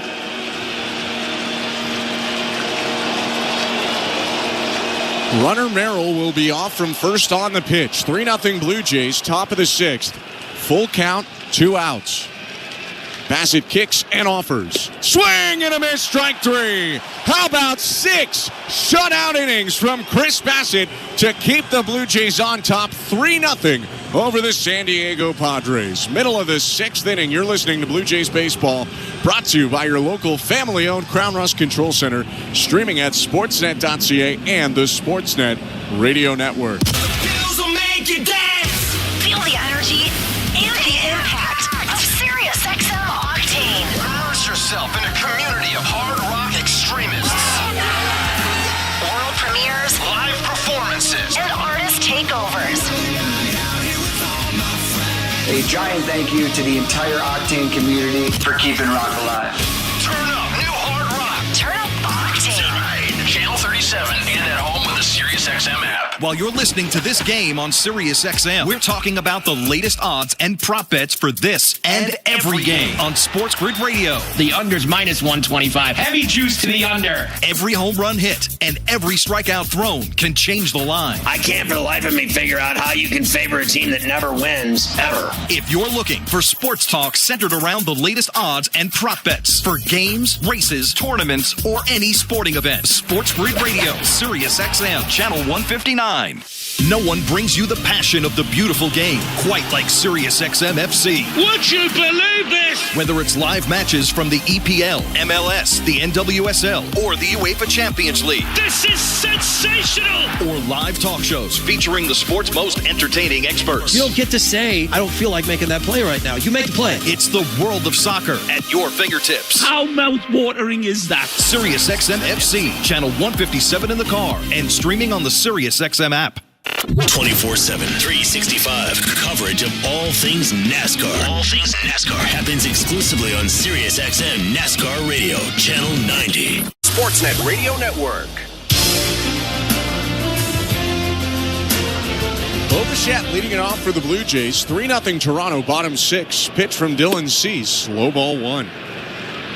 Thank you for tuning in tonight. I'm Ben Schulman alongside Chris LaRue. Show Ali, our host and producer. Tom Young and Austin Mackey, our technical directors. 1-0. Popped up foul into the seats. 1-1.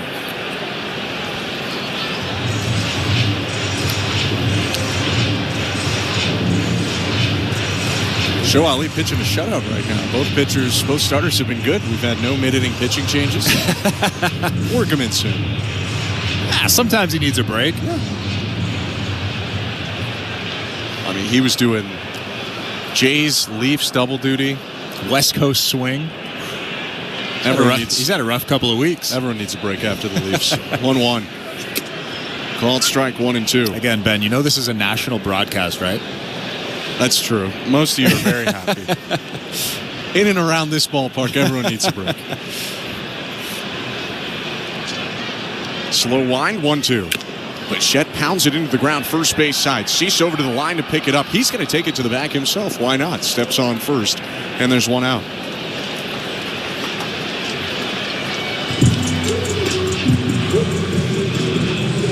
Although it doesn't feel like it in this city, the NHL playoffs do actually continue after the Leafs are eliminated. Oh, I thought that was the last series. No, they actually do, or else we wouldn't have very long playoffs every year. Let's go to the St. Louis Bar and Grill out-of-town scoreboard. The Florida Panthers leading 2-0, game 1 in Carolina. Here's Vladimir Guerrero Jr. with 1 out. The pitch from Cease. Called a strike. 0-1.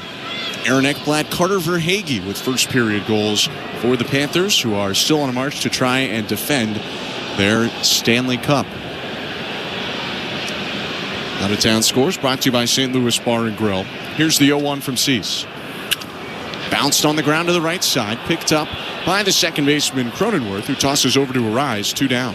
Even though Cease has given up those 3 earned runs, he still pitched pretty well. Obviously, Chris Bassett made big pitches tonight when he needed to. So specifically that last at-bat to Xander Bogaerts. But Dylan Cease has made good pitches. He's just made a couple of mistakes, an elevated slider to Anthony Santander and an elevated fastball to Vladimir Guerrero Jr. That's really it. 2 outs. He'll face Dalton Varsho, who's 0 for 2. Cease's pitch. Powered to left field. Hayward going back. Makes a grab on the liner just in front of the warning track to end the inning. Cease through 6. Sets down the Blue Jays in order in the bottom half of the 6th inning. Still 3-0 Toronto as we go to the 7th. You're listening to Blue Jays Baseball, brought to you by your local family-owned Crown Rust Control Center, streaming on the Sportsnet app and the Sportsnet Radio Network. Are you ready for some football? On Wednesday, May 21st, gear up for football season with the George Springer Replica Football Jersey Giveaway presented by TD. Rush to the ballpark because this giveaway is available to the first 15,000 fans at Rogers Center. It's Wednesday night. Lights up. Let's go. For tickets, visit BlueJays.com. Decking isn't just about wood. It's about creating the perfect outdoor retreat, and it all begins with the right materials. Essentials you always find at Trex, the leader in composite decking for over 30 years. Sustainable, durable, beautiful. Trex isn't just decking, it's a lifestyle. From homeowners to pros, everyone knows Trex delivers unmatched quality. Ready to transform your backyard into a dream space? Find Trex at Timbermark, Canada's building center, where your outdoor vision comes to life. At Crown Rust Control, protection runs deep because every Crown Rust Control Center is owned by a local family who cares beyond business. Your Crown Rust Control is 100% committed to their product, to you, to their community, which is your community. Protecting you and what matters to you is equally important as protecting your vehicle. Did you know spring's the best time of year to protect your vehicle from rust? For a special spring offer, find your local family-owned Crown Rust Control Center at crown.com. Join us for Cricket Day at the Park, presented by TD, Saturday, May 31st. Arrive early to receive your Blue Jays Cricket Warm-Up Jacket giveaway, presented by TD. Created in collaboration with Cricket Canada. Don't miss out on being a part of the Cricket Day spectacle at Rogers Center. Find your seats at bluejays.com. Hey, this is Bo Bichette. You're listening to Toronto Blue Jays Baseball on the Sportsnet Radio Network. Scary, spooky, hilarious, crazy, scary, spooky. Top of the 7th inning. Welcome back to Rogers Center. It's the Blue Jays up 3-0 on the San Diego Padres as Toronto makes its first pitching change of the game. It's brought to you by Home Hardware, the official home improvement retailer for the Toronto Blue Jays. Locally owned, genuinely Canadian. Left-hander Brendan Little is on for the 24th time this season. Little with a 1.69 earned run average in 21 1/3 innings pitched.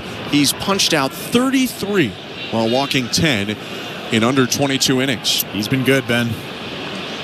He'll go left on left against Gavin Sheets. 3 lefties due up for the Padres this inning. The pitch. Called a strike. How about that? I know I've said this a lot this season, but Brendan Little's fastball moves so much that all he needs to do is throw that thing right down the middle, let it work, and he did that on the first pitch. The 0-1. Bounce the curveball. That's the big swing and miss pitch. 1 ball, 1 strike. I thought maybe Mike Schilt would go into his dugout, grab someone to hit for Sheets, who is very platoon-heavy hitter. Almost all of his damage and hits total this year have come against right-handed pitchers. Left on left, the 1-1. Low, 2 balls, 1 strike. But I think, Schilt might say, well, Sheets hits now. There's a good chance he could hit again in the 9th inning. Sheets today, 0 for 2. Faces an offering from Little. Called a strike. Kirk ripped that one back into the zone. It was borderline on the edge, 2-2. Yeah, Sheets didn't like that call. Shaking his head, talking to himself there, but that's a good pitch. Pitcher's pitch.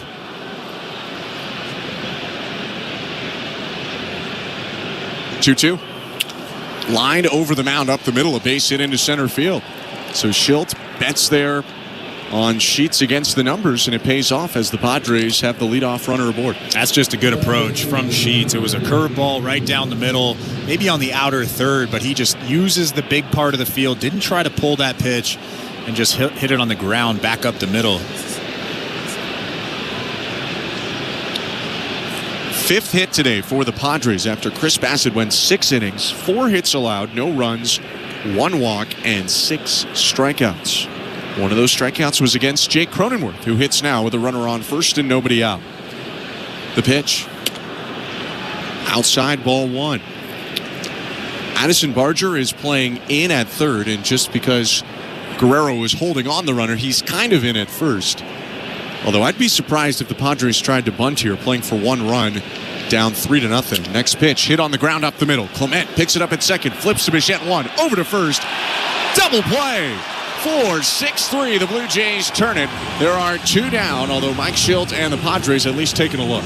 Yeah, they might take a look. To me, it looked like he was out at first base. They're not going to challenge that call, but such a good pitch, a sinker in on the hands of Cronenworth, and then a beautiful turn. Ernie Clement to Bo Bichette for the strike to first base. Big 2 outs in this inning. Now you will see someone come out of the dugout and hit for the Padres. Jason Hayward lifted, and Brandon Lockridge, the right-handed hitting outfielder, into the game. Hayward's day ends 1 for 2. Corners are in, middle infield back. Open stance right side for Lockridge. Little's pitch. Called a strike. Started like that was going to hit Lockridge, but that sinker has so much arm side movement that it dropped back over the zone. Close set for Little. 2 outs, the 0-1. High and outside.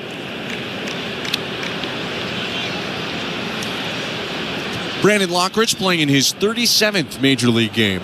A dozen last year for San Diego. This is his 25th this year. Former Yankee prospect dealt over at the deadline to the Padres in 2024. 1-1. Bounce foul headed toward the third base dugout of the Blue Jays. Pete Walker snares it with the bare left hand. 1-2. What an athlete down there in that Blue Jays dugout. It's a former Blue Jay, not just a Blue Jay pitching coach, Pete Walker. Pitch counter in his right hand. Ready for action with his left. The 1-2. Swing and a miss. Strike 3. After the leadoff single, ground ball double play and a punch out for Little, he faces the minimum in a scoreless top of the 7th. We go to the 7th inning stretch. The Blue Jays up 3-0 on the Padres. You're listening to Blue Jays Baseball, brought to you by your local family-owned Crown Rust Control Center. Streaming at sportsnet.ca and the Sportsnet Radio Network. Buck Martinez here to tell you about the huge Double XL free topping pizza from Pizza Pizza, just $19.99. That's a whopping 18-inch three-topping thing of beauty for only $19.99. So hurry into Pizza Pizza today and bring a big appetite for a hot and fresh Double XL pizza. I'm loving this big voice. I may just call the game this way. Go to pizzapizza.ca. Knock all your summer projects out of the park with Home Hardware, the official home improvement retailer of the Toronto Blue Jays and your DIY partner in making your dream home a reality. From gardens to garages, back decks to front doors, refreshes and renos, we're here to help you cover all your bases and make every summer project a home run. Visit any of our 1,000+ home hardware and building center locations where we're proud to be locally owned and genuinely Canadian. Sportsnet Plus is the streaming home of the Blue Jays. Oh, what a catch! Stream over 150 Blue Jays games all season long. You won't see this anywhere else. Including pre- and post-game coverage with Jamie and Joe on Blue Jays Central. One of the best in the game right here. Watch all the Blue Jays action wherever you are, at home or on the go. Don't you love baseball? Plans start from $24.99 a month. We are good to go. Subscribe at sportsnetplus.ca. This is Toronto Blue Jays baseball. Marshall smashes the ball to right field. It's gone! On Sportsnet 590 The Fan and the Sportsnet Radio Network. Welcome back to Blue Jays baseball. Bottom of the 7th inning, 3-0 Blue Jays over the Padres, and the pitch to George Springer is called a strike, 0-1. Still Dylan Cease for San Diego, who gave up more runs than his opponent starting, Chris Bassett, but more pitch efficient, just through his 80th. Now the 0-1. Called a strike, 0-2. Cease gets Springer, Kirk Santander this inning.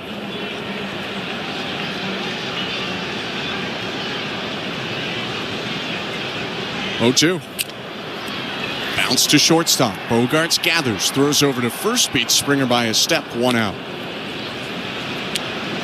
I had mentioned a little earlier, sometimes people don't talk about Cease, in my mind, enough. He's been a little up and down in terms of the ERAs he's posted in his career. He really got people's attention with his .220 ERA in 2022. But he's the kind of guy that the Blue Jays have valued a lot. He throws a bunch of innings. Led the Padres starters in innings last year with 189 1/3. His pitch to Alejandro Kirk. Down and away, ball 1.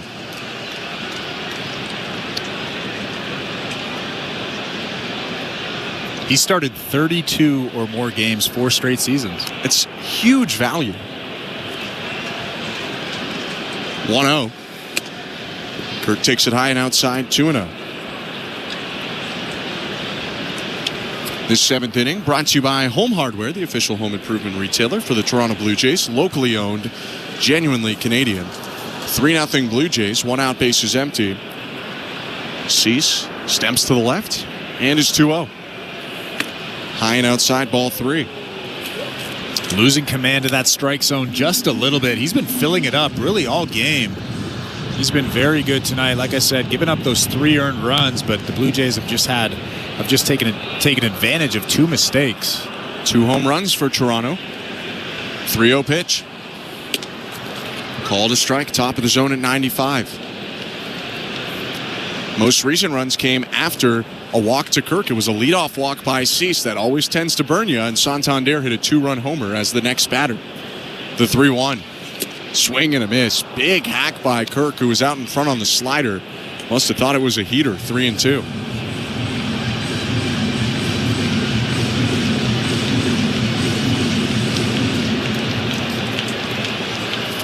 Right-hander with a breath, shrugs the shoulders, flaps his glove, and now winds. 3-2 pitch. Hit away foul, a pop-up over the first base dugout, deep into the seats right side. Still 3-2. A couple of big swings from Alejandro Kirk. He doesn't want Jeff Hoffman to get the save in this ballgame. The front shoulder's going flying. He's trying to hit a homer. 3-0 Blue Jays. 1 out, bottom 7, bases empty, and the 3-2. Smoked foul on the ground. Went right past the feet of the third base coach, Carlos Fabulous. As Cease regroups, we welcome you to the Timbermark broadcast booth. I'm Ben Schulman alongside Chris LaRue. The 3-2. Hit foul, a high pop-up over the first base dugout, into the seats again. 98 miles an hour on that fastball from Cease. Pitch 90 of the ball game. Still feeling pretty good out there. 8 pitches to Alejandro Kirk so far. Here's the 9th. And it's popped up, foul out of play again.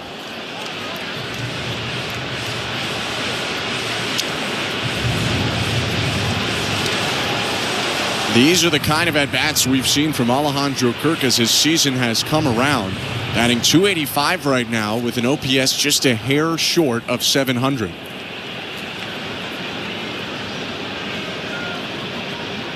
Another 3-2. Lined and caught at third on the backhand side by Machado, taking away extra bases. 2 down. He was all over that slider. Obviously saw a bunch of them during that at bat. But another good swing. Like you said, he's really seeing the baseball well. Taking some good swings out there. And Manny Machado with a nice play down that line. So 2 outs and the bases empty. Wandy Peralta loosening up for the Padres, but Cease trying to get through 7. He'll offer to Anthony Santander. Fastball, called strike.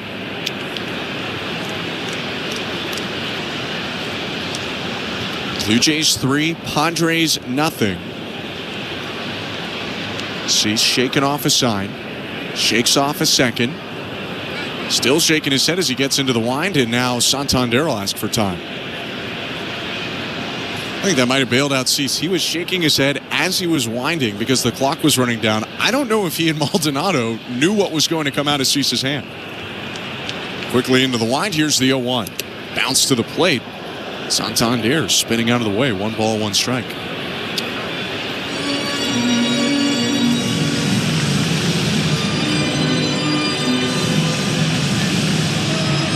Blue Jays have Yariel Rodriguez loosening up in left field right now.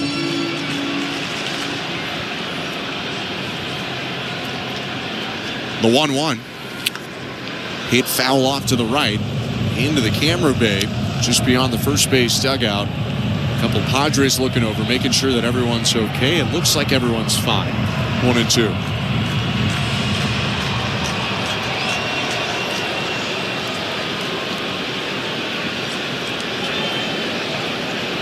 Cease waving off a couple of signs again. Now he has what he wants. The 1-2. Fouled back.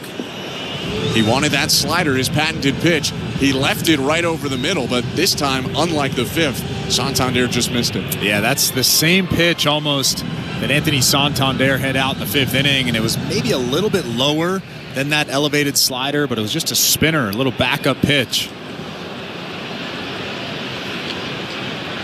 1-2 again. High, 2 balls, 2 strikes. Pretty good AB here from Anthony Santander. Yeah, if it was in question before, I don't think it is now. I think this is probably Cease's last hitter. Left-handed batter Barger up next, and Peralta is ready. 2-2. Up and in, ball 3. Santander started to swing, but then had to limbo out of the way as his legs went forward and his upper body leaned back. The velo is still pretty good. That last fastball was 97, but the command is just starting to waver a little bit. That tells me that he's fatigued. Like you said, probably his last batter of the ballgame. 98 pitches so far. Here's 99. Swing and a high fly ball that's going to go foul into the seats off to the right. And Cease will throw a 100th coming up in a sec.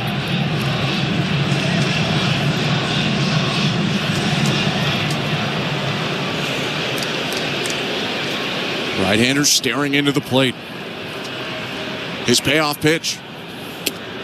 Called strike 3, 97 at the knees to get Santander and end the inning. Dylan Cease with a 1-2-3 frame, complete 7, but the Blue Jays lead 3-0. You go to the 8th. You're listening to Blue Jays Baseball, brought to you by your local family-owned Crown Rust Control Center. Streaming on the Sportsnet app and the Sportsnet radio.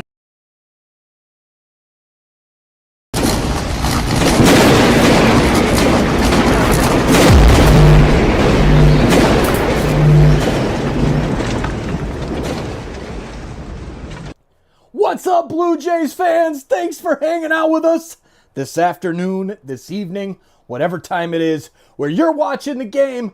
Our Blue Jays, it's been an up and down season, and we thank you for hanging out with us here and turning this into the best online fan club for Toronto sports teams, specifically our Blue Jays here. Started out the season good, kind of went through a little bit of a slump, but we're starting to get back on track. The bats are waking up, the pitching's starting to come around. Let's go, Blue Jays. Now's the time. Please help us grow this community. Hit that like button and share this link out. Let's get more Blue Jays fans here in the chat to hang out with us game in and game out. We appreciate you being here. Go Jays, go. We'll see you back in the chat. General Manager Jim Duquette and I have 5 years, 13. Regardless, we know everything about each other, like my favorite city, New York, Chicago, my favorite food, hot dog with lots of ketchup, gross. My favorite musician, Billy Joel, somehow even more gross. Jim, what do you actually know about me? You love baseball, just like me. Join us for baseball talk and apparently very little else on Power Alley, weekdays, 10 a.m. Eastern, MLB Network Radio, Channel 89, and on the SiriusXM app. Well said, Mitch. It's Mike. In season or out of season, the number one place for college sports is SiriusXM College Sports Radio, Channel 84. Radio Network.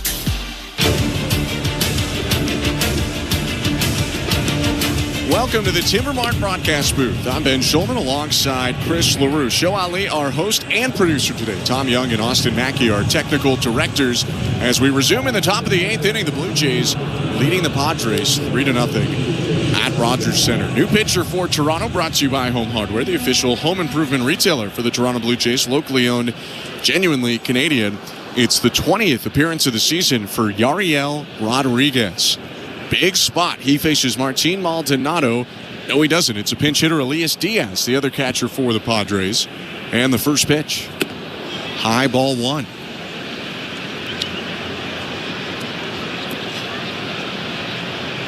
In many games, you could have gone to your traditional setup man, Jimmy Garcia here. But the Blue Jays putting faith in a red-hot Rodriguez, 1-0. High again, 2-0.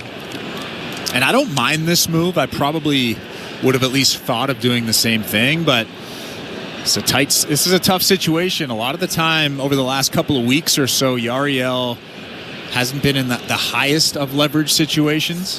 2-0 pitch, caught the top of the zone, called strike. A little bit easier to pitch in those situations, less pressure. This situation here, a lot of pressure.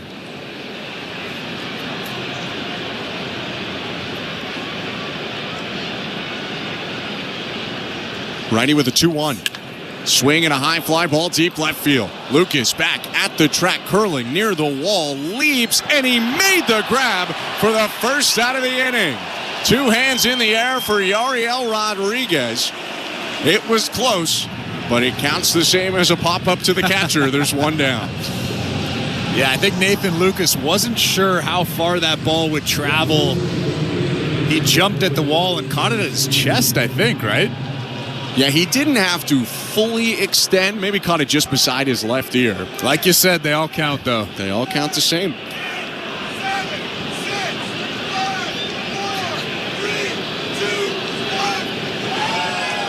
Yariel Rodriguez to Fernando Tatis Jr. Misses low, ball one. As a wave is being started right in front of us, Chris, in case you were wondering why you might be hearing that so clearly on the broadcast. The 1-0. Foul back, 1-1. Can you please go tell Tony Gwynn Jr. to stop yelling? He is a big fan of the wave. Rodriguez with one out, about a 3.5 ERA, faces Fernando Tatis Jr., who's 1 for 3 today with a single. The 1-1. Up and in, 2-1. To go back to Rodriguez here, potentially in place of Jimmy Garcia, I think a lot of people in and around the Blue Jays have been asking to ease off the workload on guys like Garcia, Hoffman, Little at times. The 2-1. Swing and a miss, 2-2. And at least it's a 3-run game, not a 1-run game, so maybe you try and avoid Garcia today when you might need him in a 1-run game one of the next 2 days. 2-2. Chop to first base, a 1-hopper right to Guerrero. He'll jog to the bag and get Tatis, and there are 2 down. And not only that, but I think that Yariel has shown you enough, he has shown John Schneider enough that he can use him in these situations. Like you said, it's not a 1-run ball game. There's some room for error. It's a 3-run ball game. You let a guy on base, maybe even give up a 2-run homer. It's not the end of the world. You go to Jeff Hoffman in the 9th and the Blue Jays win the ball game. That's probably the thought process with those guys. 2 outs, bases empty. Rodriguez to Luis Arraez. Called a strike. But the biggest thing for Yariel Rodriguez is not the stuff. It's just fill up that strike zone. Trust your stuff, and you'll get guys out. Rodriguez brings the glove to his belt. Curls back and fires. Outside with a split finger pitch, 1-1.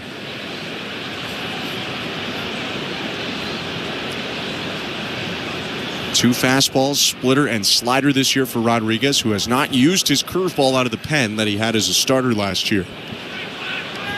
The 1-1. Swing and a miss. Getting the rare whiff there from Luis Arraez on a backup slider, 1-2. I always say how important those are, how tough those backup sliders are to hit. That proves it right there. One of the best contact hitters in the league, and he swings and misses on it. A guy who whiffs about once every 33 times he swings the bat. Swung through it there to fall behind 1-2. 2 outs, bases empty. Rodriguez, hesitation in the offering. Outside, 2-2. Luis Arraez nodding his head right now, looking out at Yariel Rodriguez. I'm sure he's doing that because of the hesitation, leg lift, having fun with him out there. Hard to mess up the timing of a guy like Luis Arraez. 2-2. Sprayed foul to the left into the seats. Yeah, as he was nodding his head, I'm sure he's thinking, that's not doing anything, buddy. No. I mean, Arraez is having a technically slow start, hitting .298 this year. Send him down. Yeah. He's lost it. 2-2. Popped up foul, third base side, just gets over the netting. And actually, no, it bounces into the camera well beyond the third base dugout, 2-2. That time he got Arraez to chase a pitch way above the zone. Seems like he's got him a little bit crossed up right now. Really tough thing to do. Rodriguez set, 2 outs, bases empty, and another 2-2. Hit on the ground to second. Clement to his right to pick it up. Hop step, throws to first to end the inning. A 1-2-3 for Yariel Rodriguez, getting Tatis and Arraez to make it a perfect frame. 3-0 Blue Jays, middle of the 8th. You're listening to Blue Jays Baseball, brought to you by your local family-owned Crown Rust Control Center, streaming at sportsnet.ca and the Sportsnet Radio Network. At Crown Rust Control Center, protection runs deep because every Crown Rust Control Center is owned by a local family who cares beyond business. Your Crown Rust Control Center is 100% committed to their product, to you, to their community, which is your community. Protecting you and what matters to you is equally important as protecting your vehicle. Did you know spring's the best time of year to protect your vehicle from rust? For a special spring offer, find your local family-owned Crown Rust Control Center at crown.com. Knock all your summer projects out of the park with Home Hardware, the official home improvement retailer of the Toronto Blue Jays and your DIY partner in making your dream home a reality. From gardens to garages, back decks to front doors, refreshes and renos, we're here to help you cover all your bases and make every summer project a home run. Visit any of our 1,000+ home hardware and building center locations where we're proud to be locally owned and genuinely Canadian. Sportsnet Plus is the streaming home of the Blue Jays. Oh, what a catch! Stream over 150 Blue Jays games all season long. You won't see this anywhere else. Including pre- and post-game coverage with Jamie and Joe on Blue Jays Central. One of the best in the game right here. Watch all the Blue Jays action wherever you are, at home or on the go. Don't you love baseball? Plans start from $24.99 a month. We are good to go. Subscribe at sportsnetplus.ca.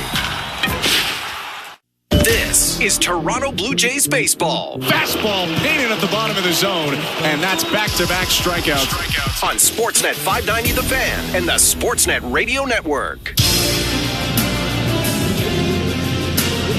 Welcome back to Rogers Center. Bottom of the 8th inning, pitching change for the Padres. Brought to you by Home Hardware, the official home improvement retailer for the Toronto Blue Jays. Locally owned, genuinely Canadian. Former Yankee lefty Wandy Peralta into the game. He takes over for Dylan Cease. 3-0 Blue Jays, and the left-on-left pitch to Addison Barger is up and in. Ball one. New catcher, Elias Diaz, and last inning, Brandon Lockridge took over and left for Jason Hayward. Peralta is 1-0, called a strike. Left-hander is having a tough season, one of the tougher ones of his career. Over 5.5 ERA in 19 games. He misses outside, 2-1.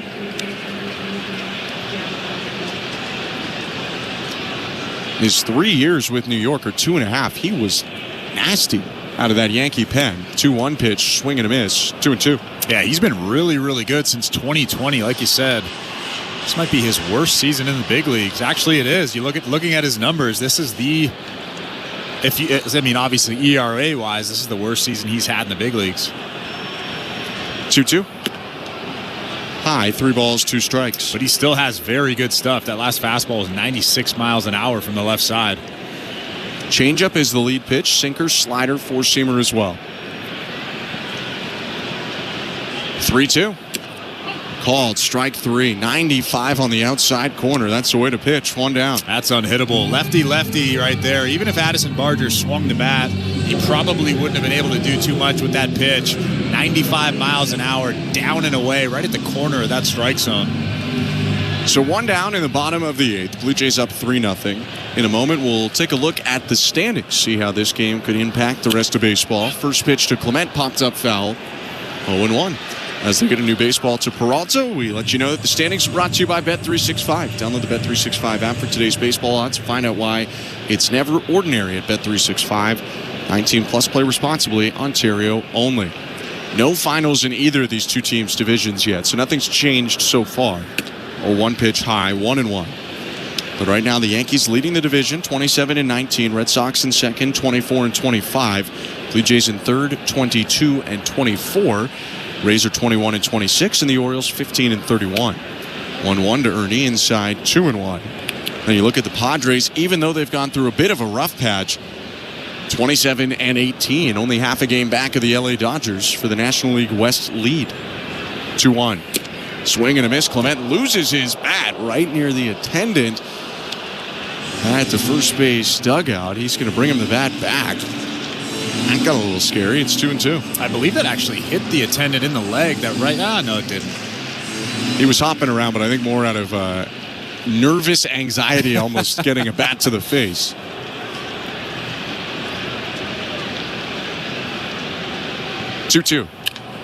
Hit on the ground is short. Charging in Bogarts. Momentum taking him to first. He tosses over there, and there are 2 down. How smooth was that? Xander Bogaerts, one of the best over there. He might not be the same player that he was in Boston, but he is still smooth over there. Really good. Really good. A very well-liked guy, big leader on the teams that he's been on. Back over at shortstop after a year where he played a handful of second base and spent a lot of the year, unfortunately, on the IL in 2024. 2 outs, bases empty, pitch to Nathan Lucas. Called strike.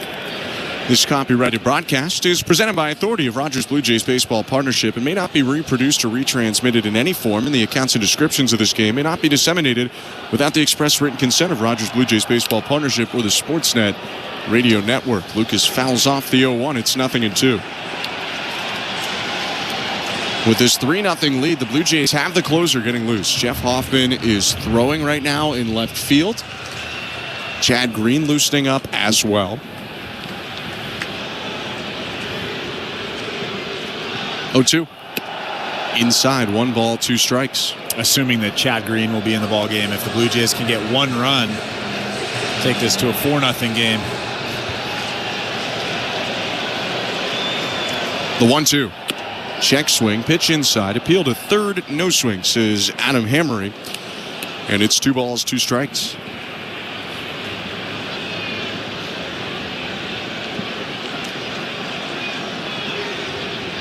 There's action in the Padres pen as well. Big Sean Reynolds getting loose as the 2-2 misses above the head of Lucas. Ball 3.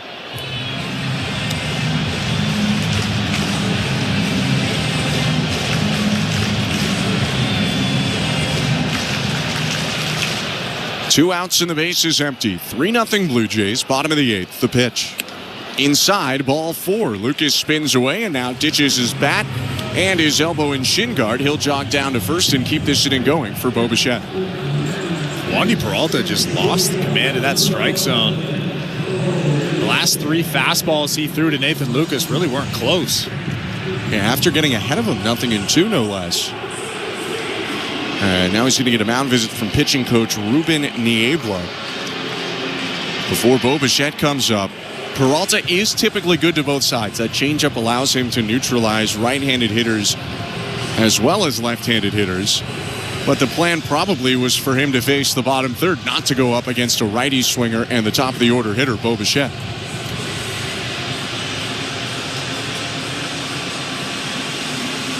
Whole infield is in on this meeting right now. Probably just hammering home the scouting report and saying, hey, just fill up the strike zone. Don't worry about that guy at first base. Throw that fastball in the strike zone. Maybe mix in that changeup and get us back to the dugout.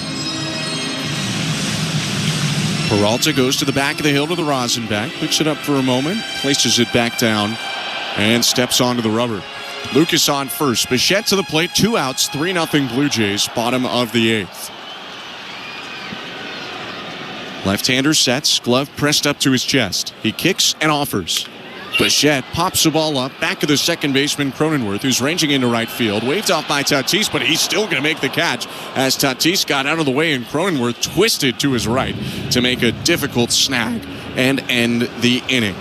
No runs, no hits, 1 left for the Blue Jays, who take a 3-0 lead to the 9th. Lights about to go out at Rogers Center. Closer Jeff Hoffman on next. You're listening to Blue Jays Baseball, brought to you by your local family-owned Crown Rust Control Center, streaming on the Sportsnet app and the Sportsnet Radio Network. ANDY.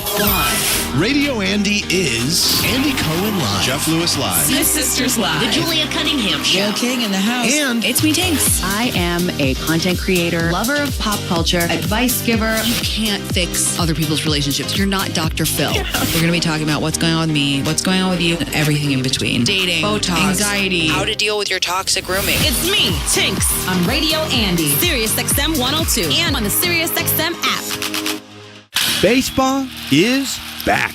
It's former General Manager Jim Duquette, and every Sunday on the front office, we have you covered on everything happening across Major League Baseball. That's right, Duke. It's former Big League GM Jim Bowden. Injuries, extensions, promotions, demotions, and trades. We'll have you covered on all the news. We'll bring you the front office perspective as the season heats up. Front office with Jim Duquette and Jim Bowden, Sundays at 10 a.m. Eastern on MLB Network Radio, Channel 89, and on the SiriusXM app. I'm John Paul Morosi, host of the SiriusXM original podcast, The Road to Cooperstown. Hear our conversations with Hall of Famers about the challenges they overcame on the journey to baseball immortality. It is a hard game, and mentally it's hard. I used to go to bed crying. They pretty much knew I was going to have lung surgery after the season. I wasn't for sure. Would I ever play baseball again? The Road to Cooperstown is the official podcast of the National Baseball Hall of Fame and Museum. Episodes are available now on the SiriusXM app or wherever you get your podcasts.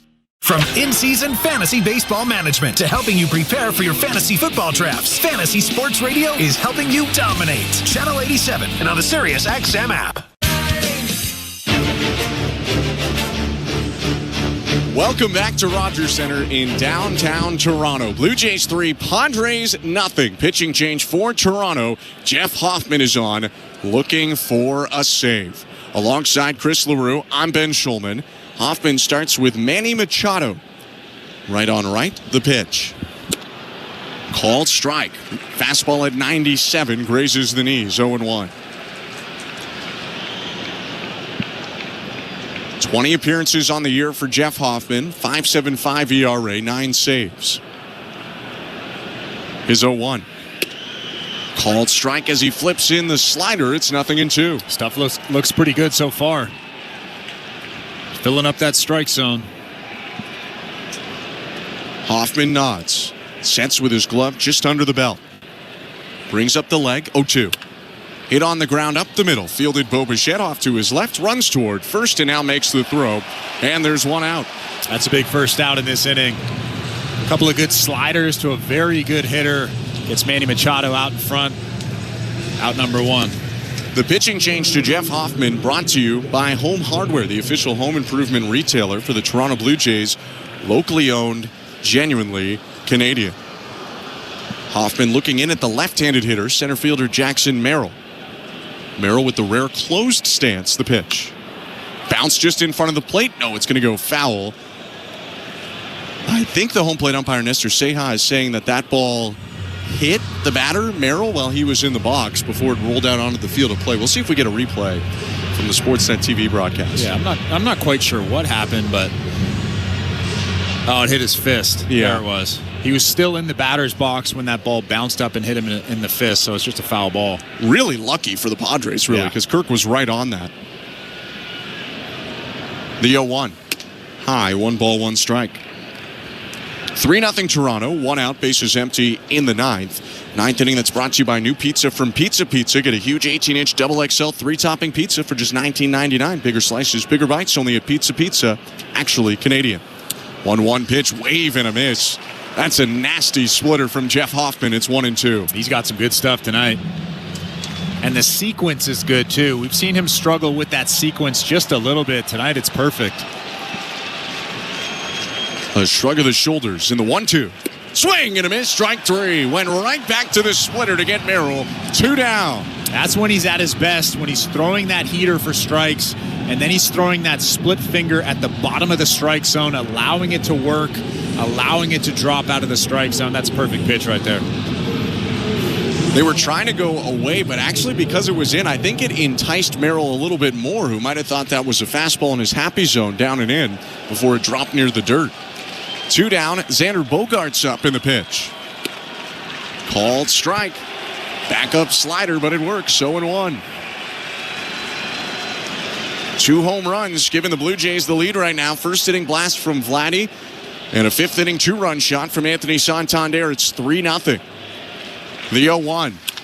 Hit hard to third. Picked up on a bounce by Barger. Sets, throws on to first, and the Blue Jays win.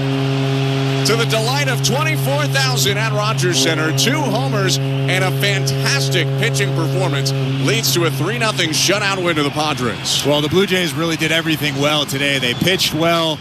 They hit home runs, and they end up beating one of the best teams in Major League Baseball, the San Diego Padres. Chris Bassett might have thrown his best ball game of the season. Everything was working for him. And how about Anthony Santander coming up with a big 2-run homer? A big win for the Blue Jays as they look to get a series on this 3-series road trip. That's a good start. Toronto wins 3-0 in the series opener. We'll step aside, wrap it up, and get you over to a winning edition of Blue Jays Talk. You're listening to Blue Jays Baseball, brought to you by your local family-owned Crown Rust Control Center, streaming at sportsnet.ca and the Sportsnet Radio Network. Which loony dogger are you? Do you approach Tuesdays with swagger and style? You could be a Rizzy Glizzy. Maybe you're an architect stacking your loony dogs up high. Do you walk into the ballpark with the confidence of an MVD? Then you're the most valuable dogger. This season at Rogers Center, every Tuesday home game is Looney Dogs Night, presented by Schneider's. No matter which loony dogger you are, you'll have the opportunity to purchase $1 hot dogs from various concession stands around the ballpark. Looney Dogs Night, presented by Schneider's. Every Tuesday home game. For tickets, visit BlueJays.com. At Crown Rust Control, protection runs deep because every Crown Rust Control Center is owned by a local family who cares beyond business. Your Crown Rust Control is 100% committed to their product, to you, to their community, which is your community. Protecting you and what matters to you is equally important as protecting your vehicle. Did you know spring's the best time of year to protect your vehicle from rust? For a special spring offer, find your local family-owned Crown Rust Control Center at crown.com. This is Toronto Blue Jays baseball. Called strike 3, change up at the knees, and there's nothing you can do about that pitch. On Sportsnet 590 The Fan and the Sportsnet Radio Network. Knock all your summer projects out of the park with Home Hardware, the official home improvement retailer of the Toronto Blue Jays and your DIY partner in making your dream home a reality. From gardens to garages, back decks to front doors, refreshes and renos, we're here to help you cover all your bases and make every summer project a home run. Visit any of our 1,000+ home hardware and building center locations where we're proud to be locally owned and genuinely Canadian. Buck Martinez here to tell you about the huge Double XL free topping pizza from Pizza Pizza, just $19.99. That's a whopping 18-inch 3-topping thing of beauty for only $19.99. So hurry into Pizza Pizza today and bring a big appetite for a hot and fresh Double XL pizza. I'm loving this big voice. I may just call the game this way. Order pizzapizza.ca. This is Toronto Blue Jays baseball. Clement vacuums it up, throws to second one. Jimenez to first, double play. On Sportsnet 590 The Fan and the Sportsnet Radio Network. The Blue Jays winners tonight in the series opener against the San Diego Padres. 3-0, the final score. Thanks so much for tuning back in. Blue Jays Talk coming up in just a couple of minutes. But at Rogers Center, I'm Ben Schulman alongside Chris LaRue. And Chris, ultimately, the Blue Jays win this game because they pitched so well against a tough offensive team who might be struggling a little bit recently. They capitalized, and that all started with today's starter, Chris Bassett. Well, you said it. This San Diego Padres offense is very, very good, especially the top 5 guys. And Chris Bassett really navigated this lineup to perfection. Obviously, we've said this over the course of the season. The most important pitch for him is that sinker. If he can locate that sinker, if he can command the sinker, he gives himself a chance. But really, everything else was working for him tonight. Like I said after the ball game, this was probably his most impressive outing, at least from my point of view. I was really excited about what I saw from him tonight. 6 innings, 4 hits, 3 of them were singles, no runs, 1 walk, and 6 strikeouts. And he got some big strikeouts when he needed them with runners on base, like 1 to end the 4th at Sheets and 1 to end the 6th against Xander Bogaerts. Dylan Cease, pretty good too today, but his mistakes were punished. That started in the first inning when he left a fastball maybe a little too far over the middle of the plate, even though it was elevated. Vladdy hits it out for a solo home run in the first, and then Cease dominated. 11 in a row retired. We had to go all the way to the 5th when Alejandro Kirk walked, and that brought Anthony Santander up to the plate. The 0-1. Swing and a line drive. Deep right field. Turning around Tatis. It's out of here!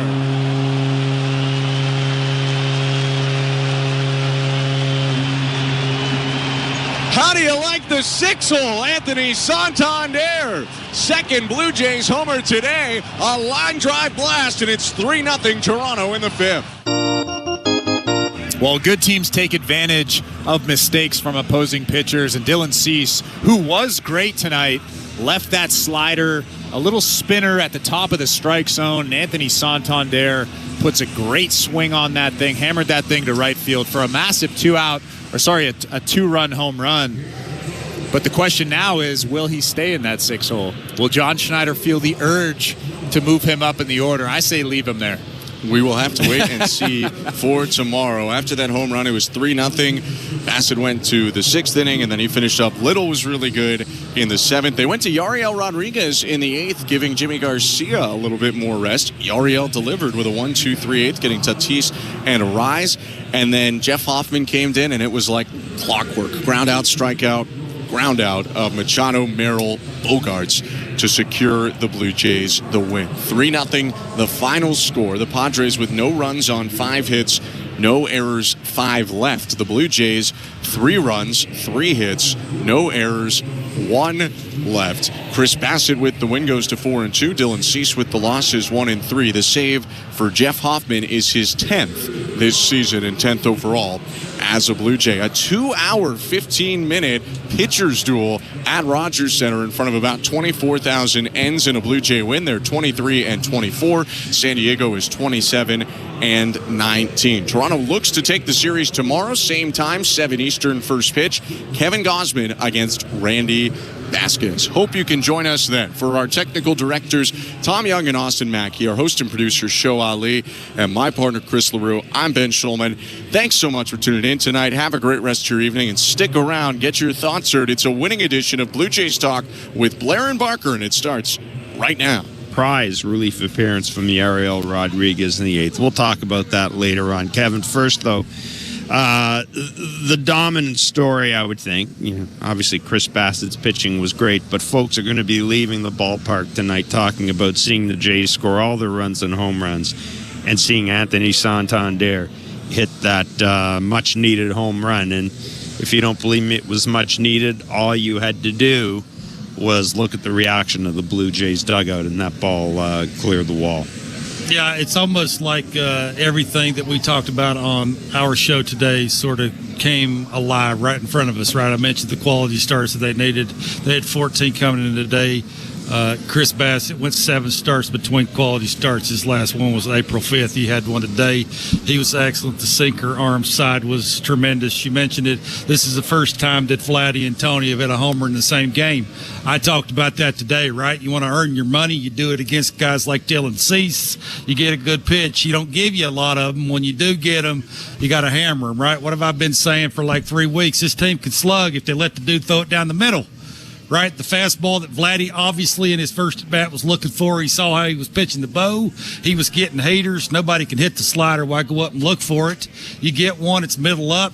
You get the head out, which you hadn't been doing.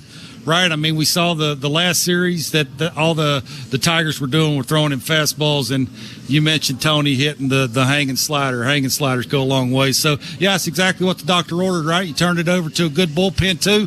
Don't want to forget those guys, Little, Yariel, and Hoffman. I mean, that's how you lead off a series against a good team, right? You have good starting pitching, your best hitters. Well, coming into the season, we expected those 2 dudes to be 2 of the best hitters that the Jays have.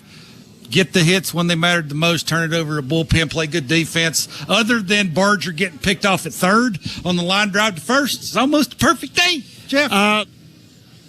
Dylan Cease, 52 sliders today, 67 sliders in his last start. It's not often that you see a guy throw that many sliders, Kevin.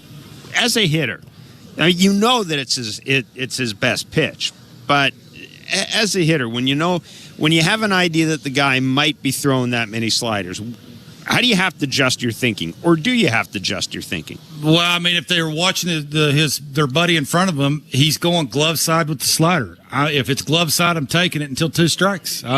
Nobody else can hit it. Why would you go up and look for it? Look for something straight. Look right down the middle. Dylan Cease is one of the best pitchers in baseball. He's one of the best pitchers because he can locate power and he can locate something spinning, and occasionally he'll flip a slower little breaking ball to a left-handed hitter, which changes speeds and takes the sting out of it if he's facing that certain guy a third time through. So for me, I'm eliminating glove side. Can't hit it anyway. Why'd look for it? I'm hoping he throws one down the middle and looking for something hard. His hard fastball is straight. That's basically the only chance I got. And if he hangs a slider because I'm looking velocity and I'm in an athletic position, that at least gives me a chance to do exactly what Tony Taters did. Is you get it, you don't miss it. So for me, that's the approach you have to take against that guy, right? You ain't going to get a bunch of hits. You're trying to do exactly what they did, which is have Kirky have a good at bat, take the good 3-2 slider, middle away, pitch his pitch. Can't hit it anyway, but Kirky's been having quality at bats. Pass the baton to the guy coming up on the on-deck circle. Hopefully he gets a hanging slider, and that's exactly what happened. So, yeah, you build off of this.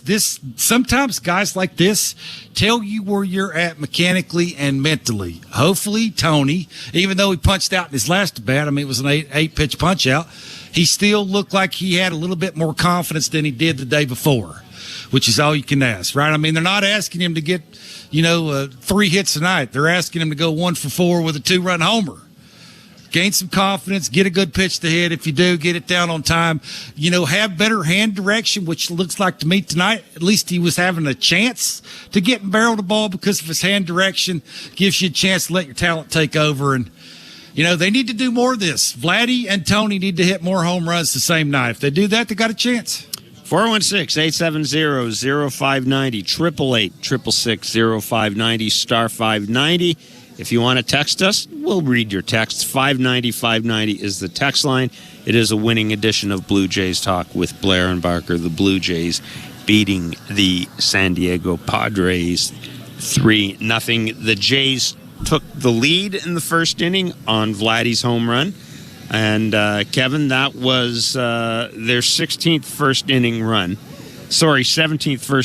this year, which is second lowest in the majors. Yeah. And, one of the things John Schneider said pregame was he thought there would be some importance or some significance to grabbing an early lead. Now, I'm sure he's thinking about more of 2-0 and more like 2-0 and 3-0 as opposed to just 1-0. But it certainly did set a different tone for the game, especially after Chris Bassett comes out and strikes out Manny Machado. He strikes out Jackson Merrill, Kevin, with 2 pitches that were elevated. We've talked about Kevin Gossman having his home run issues, that brief blip. We talked about 6 starts between quality starts, 7 starts between quality starts. Different Chris Bassett, it looked like today. Yeah, look, again, 1-0's not a ton when you're facing a team like the Padres, but I get what John's talking about, right? It just allows you to try and execute your plan because, most good starting pitchers, like Dylan Cease, has a tougher first inning, just getting everything in line, having the release point, right, getting in the flow of the game, having your consistent velocity, having the break and the finish and the ball coming out of your fingers the way you want. Bassett's a touch and field guy. You need that, right? So, just him having the lead. The sinker arm side was excellent. You got to establish that. He was throwing it to lefties on that side of the plate. He was establishing that to righties. That would allow him to elevate the baseball, right? You got to set up the fastball up. The way he was doing it was with arm side run. That's a big deal. He got what he threw, 43 sinkers. He had 18 swings and 10 called strikes. The 10 called strikes out of that 43 was the most important part out of it because of just the hard takes that he had, right? And a lot of pitches were in the zone. The misses were close to the zone. He was 10 for 23 throwing strike 1, but I think a lot of that was on purpose, right? He was trying to force sort of his misses to make sure they ain't in the middle of the plate. And I talked about this, I don't know, about a week ago, saying there's that fine line between sometimes you know, whether you want to walk a guy or whether you want to be aggressive. I think this is the point sort of Chris is trying to tell everybody with where the misses were at, how many strike ones he threw. he got 6 out of 6 leadoff hitters all out, which is a huge deal. So, yeah, I mean, this is, again, exactly what they need. They need to go on a run of quality starts. You do that, you're going to give a team, a lineup that don't score a ton of runs, a chance to have a bigger inning, their best hitters being their best hitters, and that's the way you win baseball games. The Blue Jays are 23-24. They will look to pull themselves back to 500 tomorrow night. Kevin Gossman on the mound for the Blue Jays. Randy Vasquez for the San Diego Padres. 416-870-0590, star 590, 888-666-0590, 590 is the text line. Yariel Rodriguez, Kevin, comes in to pitch the 8th inning for the Blue Jays. Gives up a long fly ball to to Diaz, and followed by getting Fernando Tatis Jr. and Luis Arias to ground out. Look, I think a lot of people were expecting Jimmy Garcia to come in that situation, but John Schneider, I think, needs to find that other leverage arm, at least until Nick Sandlin gets back here. And I thought this was a perfect chance to run Yariel Rodriguez out there, maybe give him a little more leverage, see what happens here. It's a lot easier to do it with a 3-run lead than a 1-run lead. But what did you make of the decision? What did you make of how Yariel did? Yeah, I think he's earned it. I mean, John's been on our show a couple of times saying that, he thrives. He seems to thrive mentally in situations just like this. His last 7 appearances, 9 2/3, he haven't given up a run. His pitches are more competitive. We talked about this, right? The more non-competitive pitches you throw with your 2 fastballs, your 4-seamer and your sinker, basically eliminates your split finger and your slider. When you're competitive with the 2 fastballs, you tend to get more swing and misses. You get those dudes in swing mode. And this is what he's been doing in May. He's been very aggressive. So, yeah, look, I don't think it's so much that, now all of a sudden that Jimmy Garcia is your 8th inning guy. I think he's got multiple options. I mean, I'm okay with Brendan Little. You see Brendan Little, right? He's given up 2 hits in 7 games. In May, 8 1/3. No runs. Like, they got guys down there now that, are starting to get in the flow of the season, making quality pitches when they need to make them. John now has multiple options to go to if they're available. Now you got more than one guy who can pitch the 8th inning, which will only make it easier for Pete Walker and John Snyder to flip this thing around. You even see pockets, right? I mean, I know that it's basically Little's throwing the 7th inning because there should have been 3 lefties. They brought in the pinch hitter for the 3rd out, but it was the 2 lefties before that. Right now it's pockets. If you would have saw 2 righties and a lefty, it would have probably flip-flopped. I think John's got confidence in certain guys in certain pockets to do the job no matter what inning it is, which allows Jimmy Garcia to sit down there and just sort of save his bullets. The better his bullets are being saved, when you do see him, he's going to be at his best. 416-870-0590, star 590, 888-666-0590, 590 is the text line. The Blue Jays open up this 3-game series with the San Diego Padres with a power display from Anthony Santander and Vladimir Guerrero Jr., some terrific pitching from Chris Bassett. 3-0 the Blue Jays win the first game. We're going to step aside and come back, and we'll look at the out-of-town scoreboard. It's Blue Jays Talk on the Sportsnet Radio Network. If you're looking for a fun day, did you know the day before Monday? Junior J Sunday. You can paint your face, come and meet Ace and run base to base. On Junior J Sunday. So many things to do. You could bring your crew and even mom and dad too. Junior J Sunday. Lights up. Let's go to Junior J.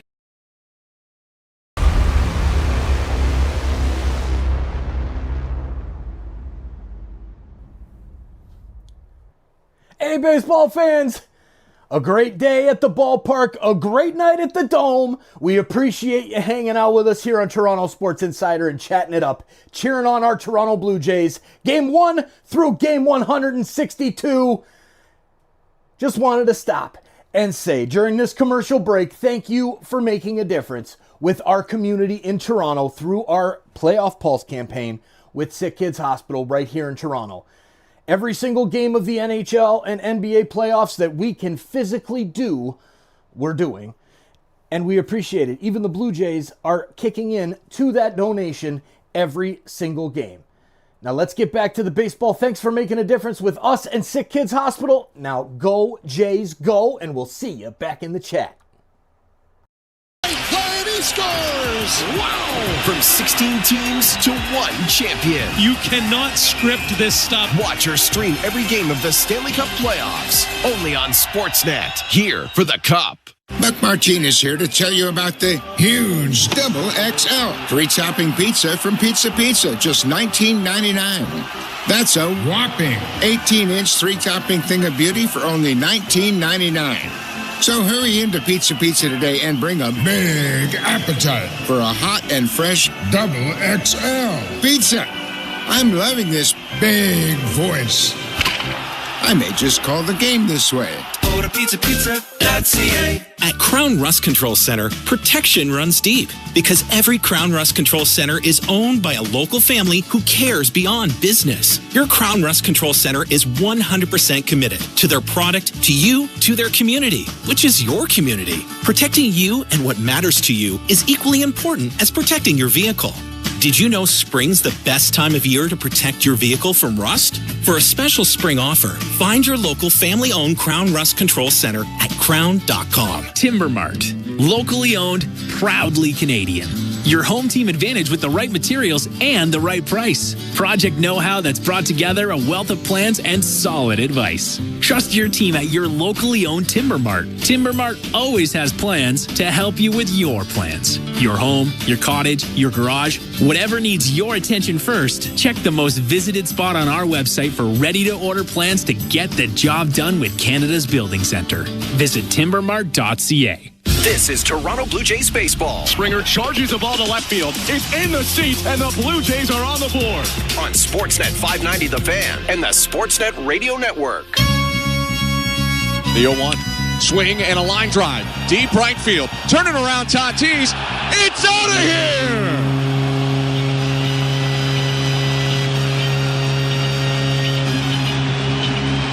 How do you like the 6-hole, Anthony Santander? Second Blue Jays homer today. A line drive blast, and it's 3-0 Toronto in the fifth. John Schneider told us pregame that he moved you down in the order, hoping that it might take just a little bit of pressure off you. What did that do for you mentally, if it did at all? How has that maybe helped you? That be helping a lot, in this game we have to stay positive. It's a long season. We're going to struggle, but the good thing is to stay positive and put the work every single day, and then it's going to pay off. That was Anthony Santander in conversation with Hazel May following the Blue Jays 3-0 win over the San Diego Padres. The Padres have now lost 4 games in a row coming into Toronto after being swept by the Seattle Mariners. 3-0, the Blue Jays victorious tonight over the San Diego Padres. 416-870-0590, star 590, 1-888-866-0590, 590. Jeff Blair and Kevin Barker along on Blue Jays Talk. So Kevin, Anthony Santander was in the 6th spot tonight. This is... he missed a couple of games with a mental reset and with some hip and shoulder issues as well. George Springer was in the lineup tonight. Anthony Santander hitting 6th. Do you buy? Yeah, that's a wrong way to phrase a question.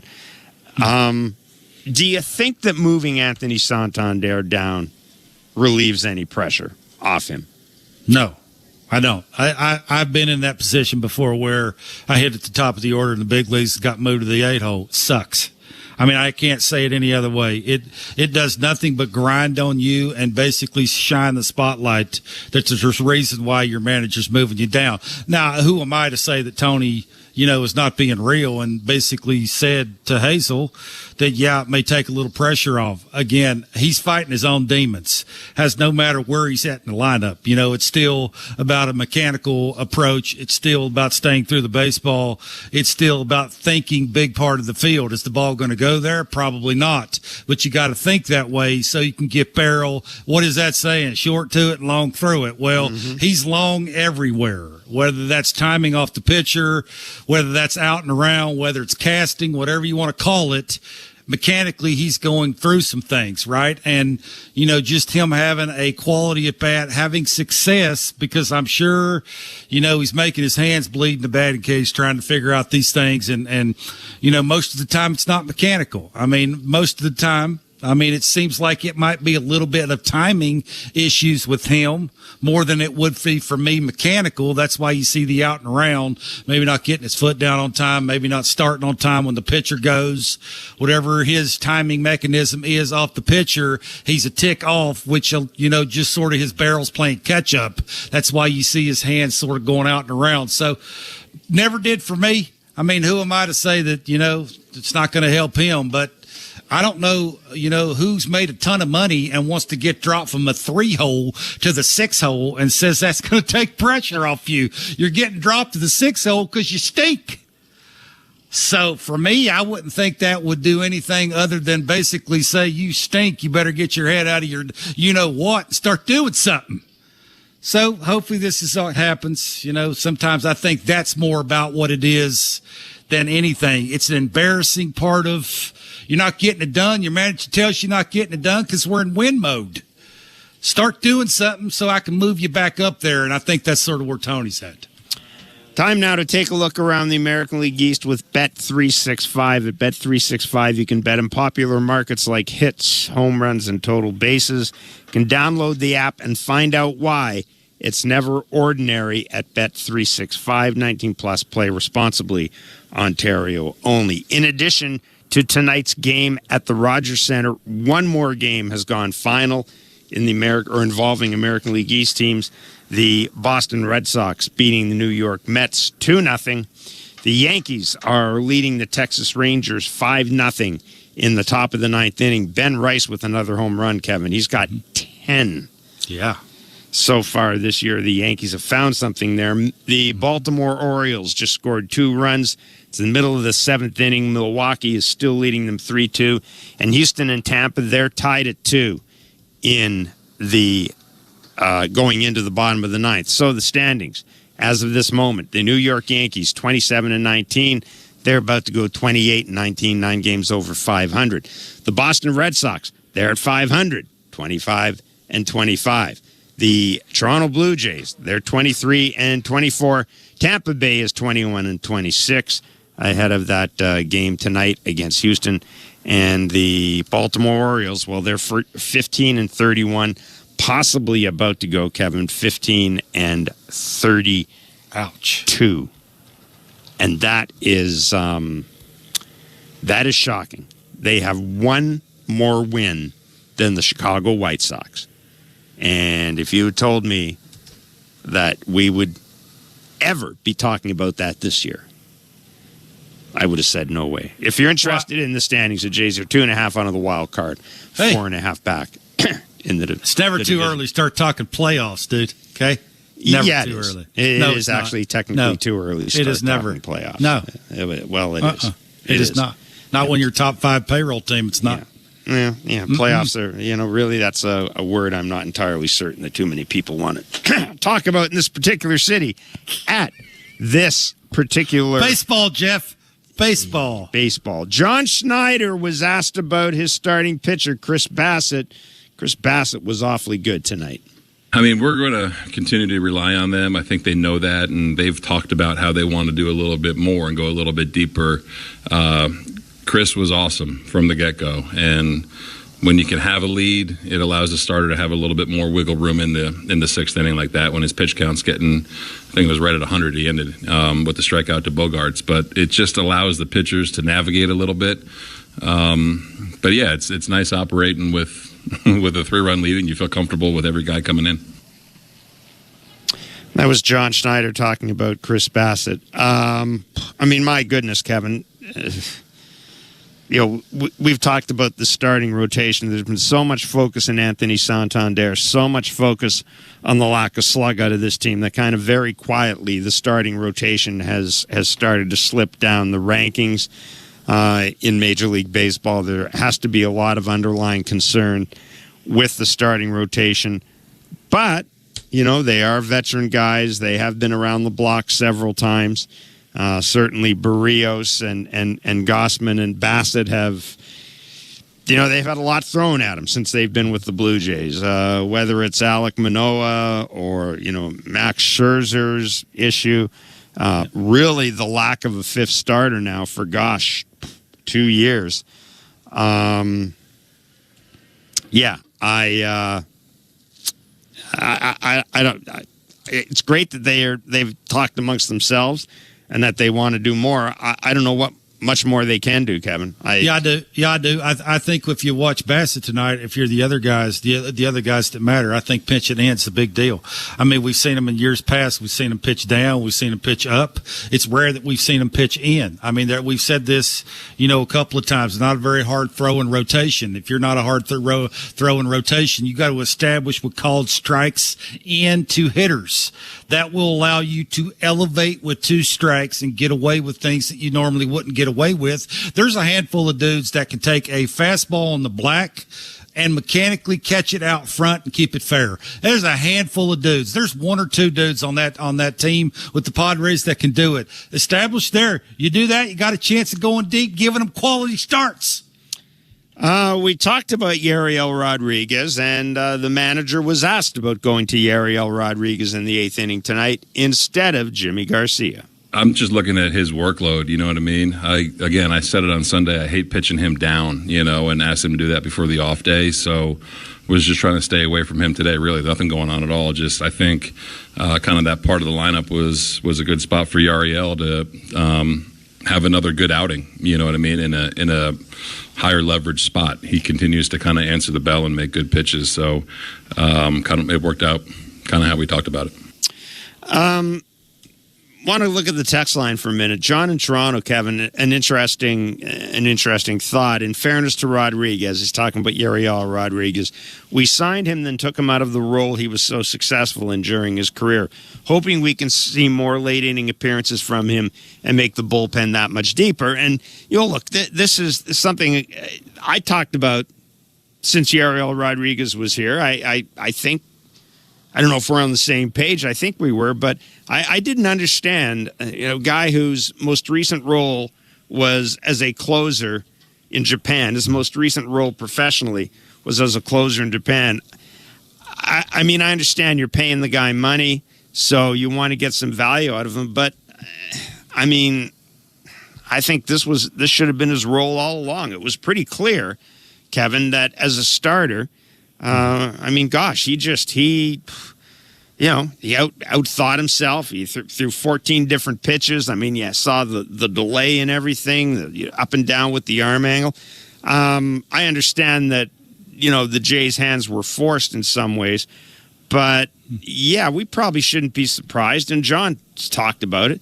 Probably shouldn't be surprised that a guy whose most recent success was out of the bullpen is having success out of the bullpen or feels more comfortable out of the bullpen. Yeah, maybe. I mean, you know why they were starting him, because they didn't have anybody else to start. I mean, that's basically right. You're paying him a little bit of money. You don't really have any quality depth at the minor league level. So this is sort of what you exactly trying to do, is get the most value out of a guy who's got stuff. I'm with you. Stuff plays better later in the game than it does early in the game. And the second time through, it just seems like he has a tougher time of getting the top of the lineup out. Why give him a chance anymore to do that? Bring him in no matter what the inning is. If John's putting him in the right pocket, like John said he was going to try and do, he's got a chance of having success. Just be competitive with all your pitches. Don't be non-competitive. The more non-competitive you are, I can eliminate location and pitch. When I do that, that makes you have a lesser chance of having a quality outing. He's been around the zone more with 4 different pitches. You do that, you're going to get a bunch of people out. And, oh, by the way, he's been throwing harder. Not tonight.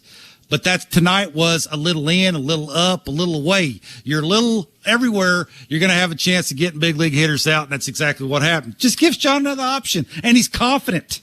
I think that's the biggest key out of all this thing. He's found a rhythm. He's found a timing. He's found a routine.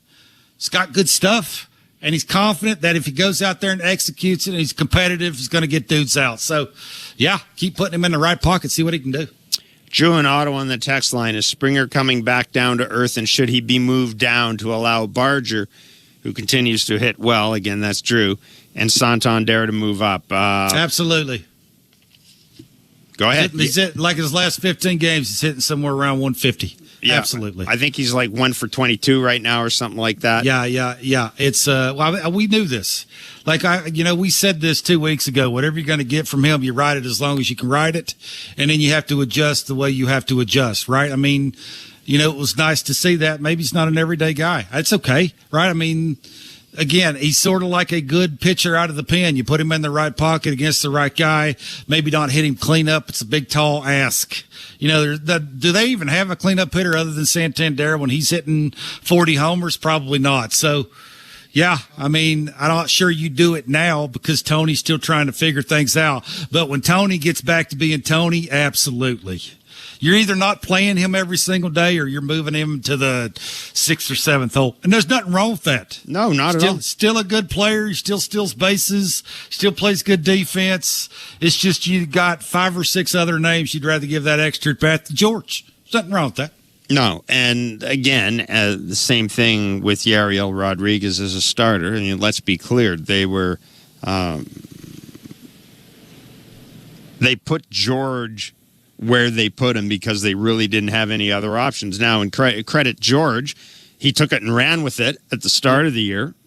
Arguably their most consistent hitter through the first 5 or 6 weeks of the season. No question. Yeah. But, yeah, there does come a time where it's, the game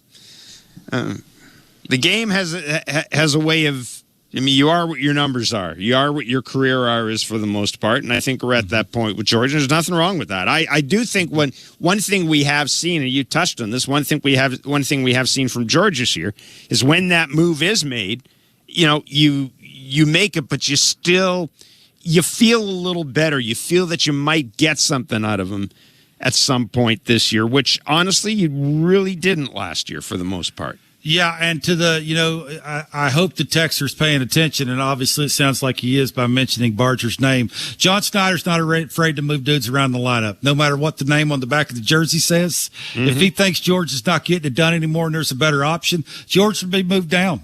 I mean, that's where they're at. They're in win mode, and John's fighting to come back and manage again, right? Mm-hmm. I mean, let's remember that, too. So he'll do whatever it takes whenever it takes, which is a good thing. Chris Bassett gave up 6 hits tonight. 4 of them were singles. This was Chris Bassett talking about his start, and in particular, facing Luis Arias. Quickly realized I can't strike out Arias real quick. He's incredible. But yeah, then I think overall one of the biggest weaknesses I would say we've had over the last stretch or so is just starters not doing that well for the first 3 innings. So yeah, I had a lot of emphasis on that. Obviously, it was just first time through. Let's win the first time through, and then kind of settle into the game a little bit, and then just puts less stress, so to speak, on the offense. And then seeing Vladdy go deep, what was it like to pitch with an early lead? Yeah, good. 1 run with this lineup. I mean, San Diego, I don't feel like I really have a lead with that. But yeah, it was good. That is Chris Bassett. So let's win the first time through and then let the game settle in.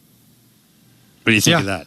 Yeah, I like it. Again, I think that's establishing in. If they're taking anything away, it doesn't matter how hard you throw. It's where you throw it. If they establish in with called strikes, forcing dudes to get to that ball in, it's very uncomfortable. I used to try and hit, and dudes have longer swings. They're trying to take Big Daddy hacks. Luis Arias is, not far and few between. There's not a handful of those dudes. That dude's got 11 swing and misses in 162 at bats. Well, how about him getting three punch outs? And how about this year? How about Yariel Rodriguez getting him to whiff on a backup slider?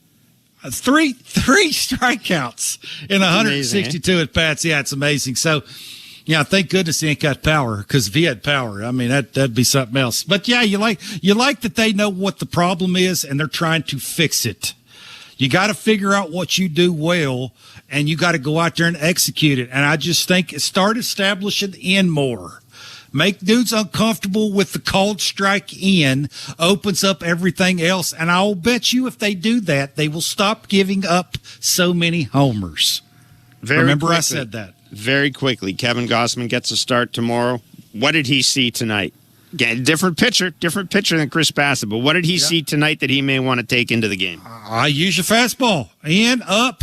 Use the split finger when you want to use it. He's talking about carrying the zone, getting more called strikes. If you make sure that up and down end game is good, I think, don't be afraid to throw the heater. Throw the heater, have the good velocity. He'll give the lineup a chance. There we are, the Toronto Blue Jays with a 3-0 win over the San Diego Padres. They'll do it again tomorrow night. A reminder that Thursday is a 1:07 game. It is an afternoon.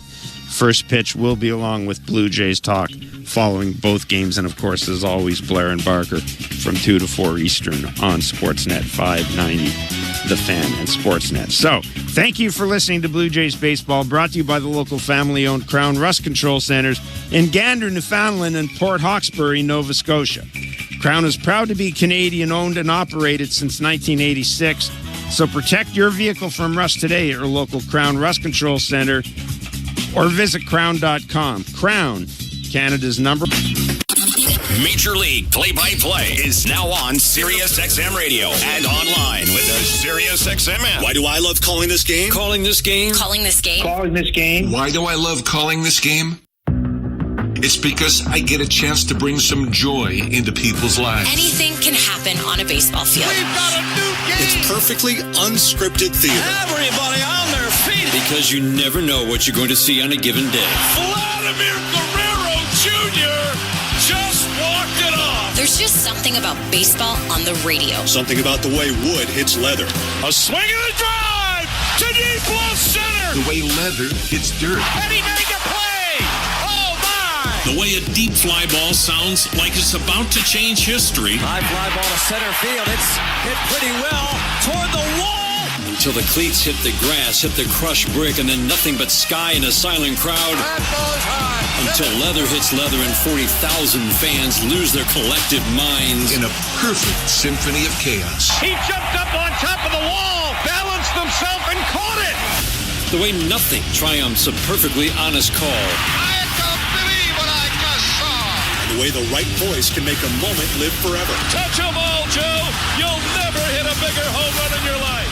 Outsiders may think this is just two teams. A ball, a bat, and a microphone. But no. For over 100 years, this has been the soundtrack of the American pastime. That's it! It's a World Series win for LA! The soundtrack of summer.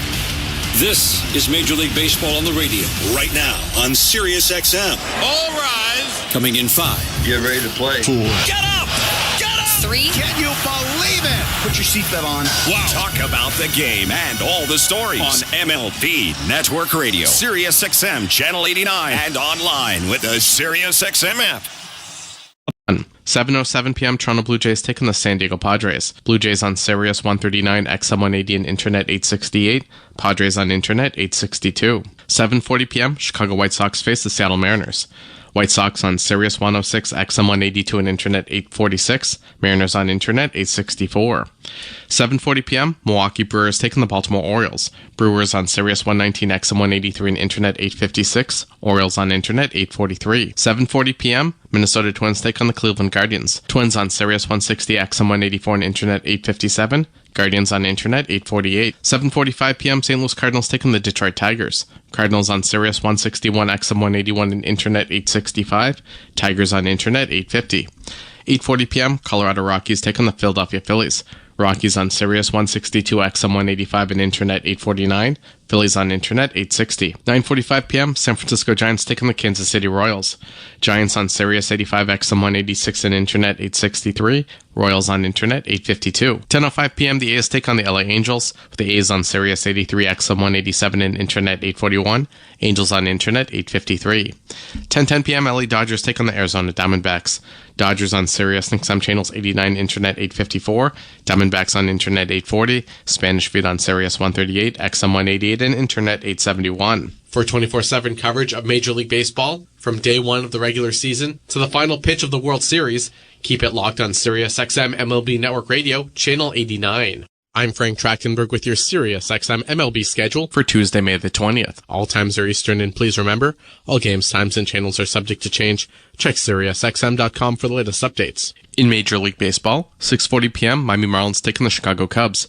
Marlins on Sirius 208, XM 175, and Internet 855. Cubs on Internet 845. 6:40 p.m. Pittsburgh Pirates face the Cincinnati Reds. Pirates on Sirius 209, XM 176, and Internet 861. Reds on Internet 847. 8:45 p.m. Boston Red Sox taking the New York Mets. Red Sox on Sirius 210, XM 177, and Internet 844. Mets on Internet 858. 6:45 p.m., Washington Nationals face the Atlanta Braves. Nationals on Sirius 211 XM 178 and Internet 869. Braves on Internet 842. 7:05 p.m., New York Yankees take on the Texas Rangers. Yankees on Sirius 137 XM 179 and Internet 859. Rangers on Internet 867. Spanish Feed on Internet 870. 7:05 p.m., Tampa Bay Rays face the Houston Astros. Rays on Sirius XM channels 89, Internet 866. Astros on Internet 851. 7:07 p.m., Toronto Blue Jays take on the San Diego Padres. Blue Jays on Sirius 139, XM 180 and Internet 868. Padres on Internet 862. Follow every second of the action on NHL Network Radio. From behind the bench to every play on the ice. If it's hockey, it's on SiriusXM NHL Network Radio. SiriusXM 91. Is the National League West the best division in baseball? Well, Xavier Scruggs from SiriusXM MLB Network Radio on SiriusXM Channel 89 thinks all of those teams will get stronger over time. When I think about that division, it's more so about certainty from the rosters, right? Like, you know what you're going to get from those teams. Now, the Padres took a little bit of a step back, got swept, but at the same time, this is a division in which no matter who you play outside of the Rockies, it is going to be a tough battle. Like, whether it be pitching, whether it be offense, whether it be defense, base run, all four of those teams do everything correctly. And they possibly might all be getting better too. So that's the thing, is like, we're still in the beginning of the season. These teams are still ultimately figuring out who they are and trying to figure out roles as well. We're talking about the closer role with the Giants. These teams will get stronger over time. That was host Xavier Scruggs from SiriusXM MLB Network Radio on Channel 89, talking about the National League West Division in Major League Baseball. If you want to hear more interviews or news from around the league and baseball world, make sure to check out MLB Network Radio on SiriusXM Channel 89. SiriusXM Fantasy Sports Radio is the place for expert advice, strategy, and information from the best fantasy sports analysis to win your league. Plus,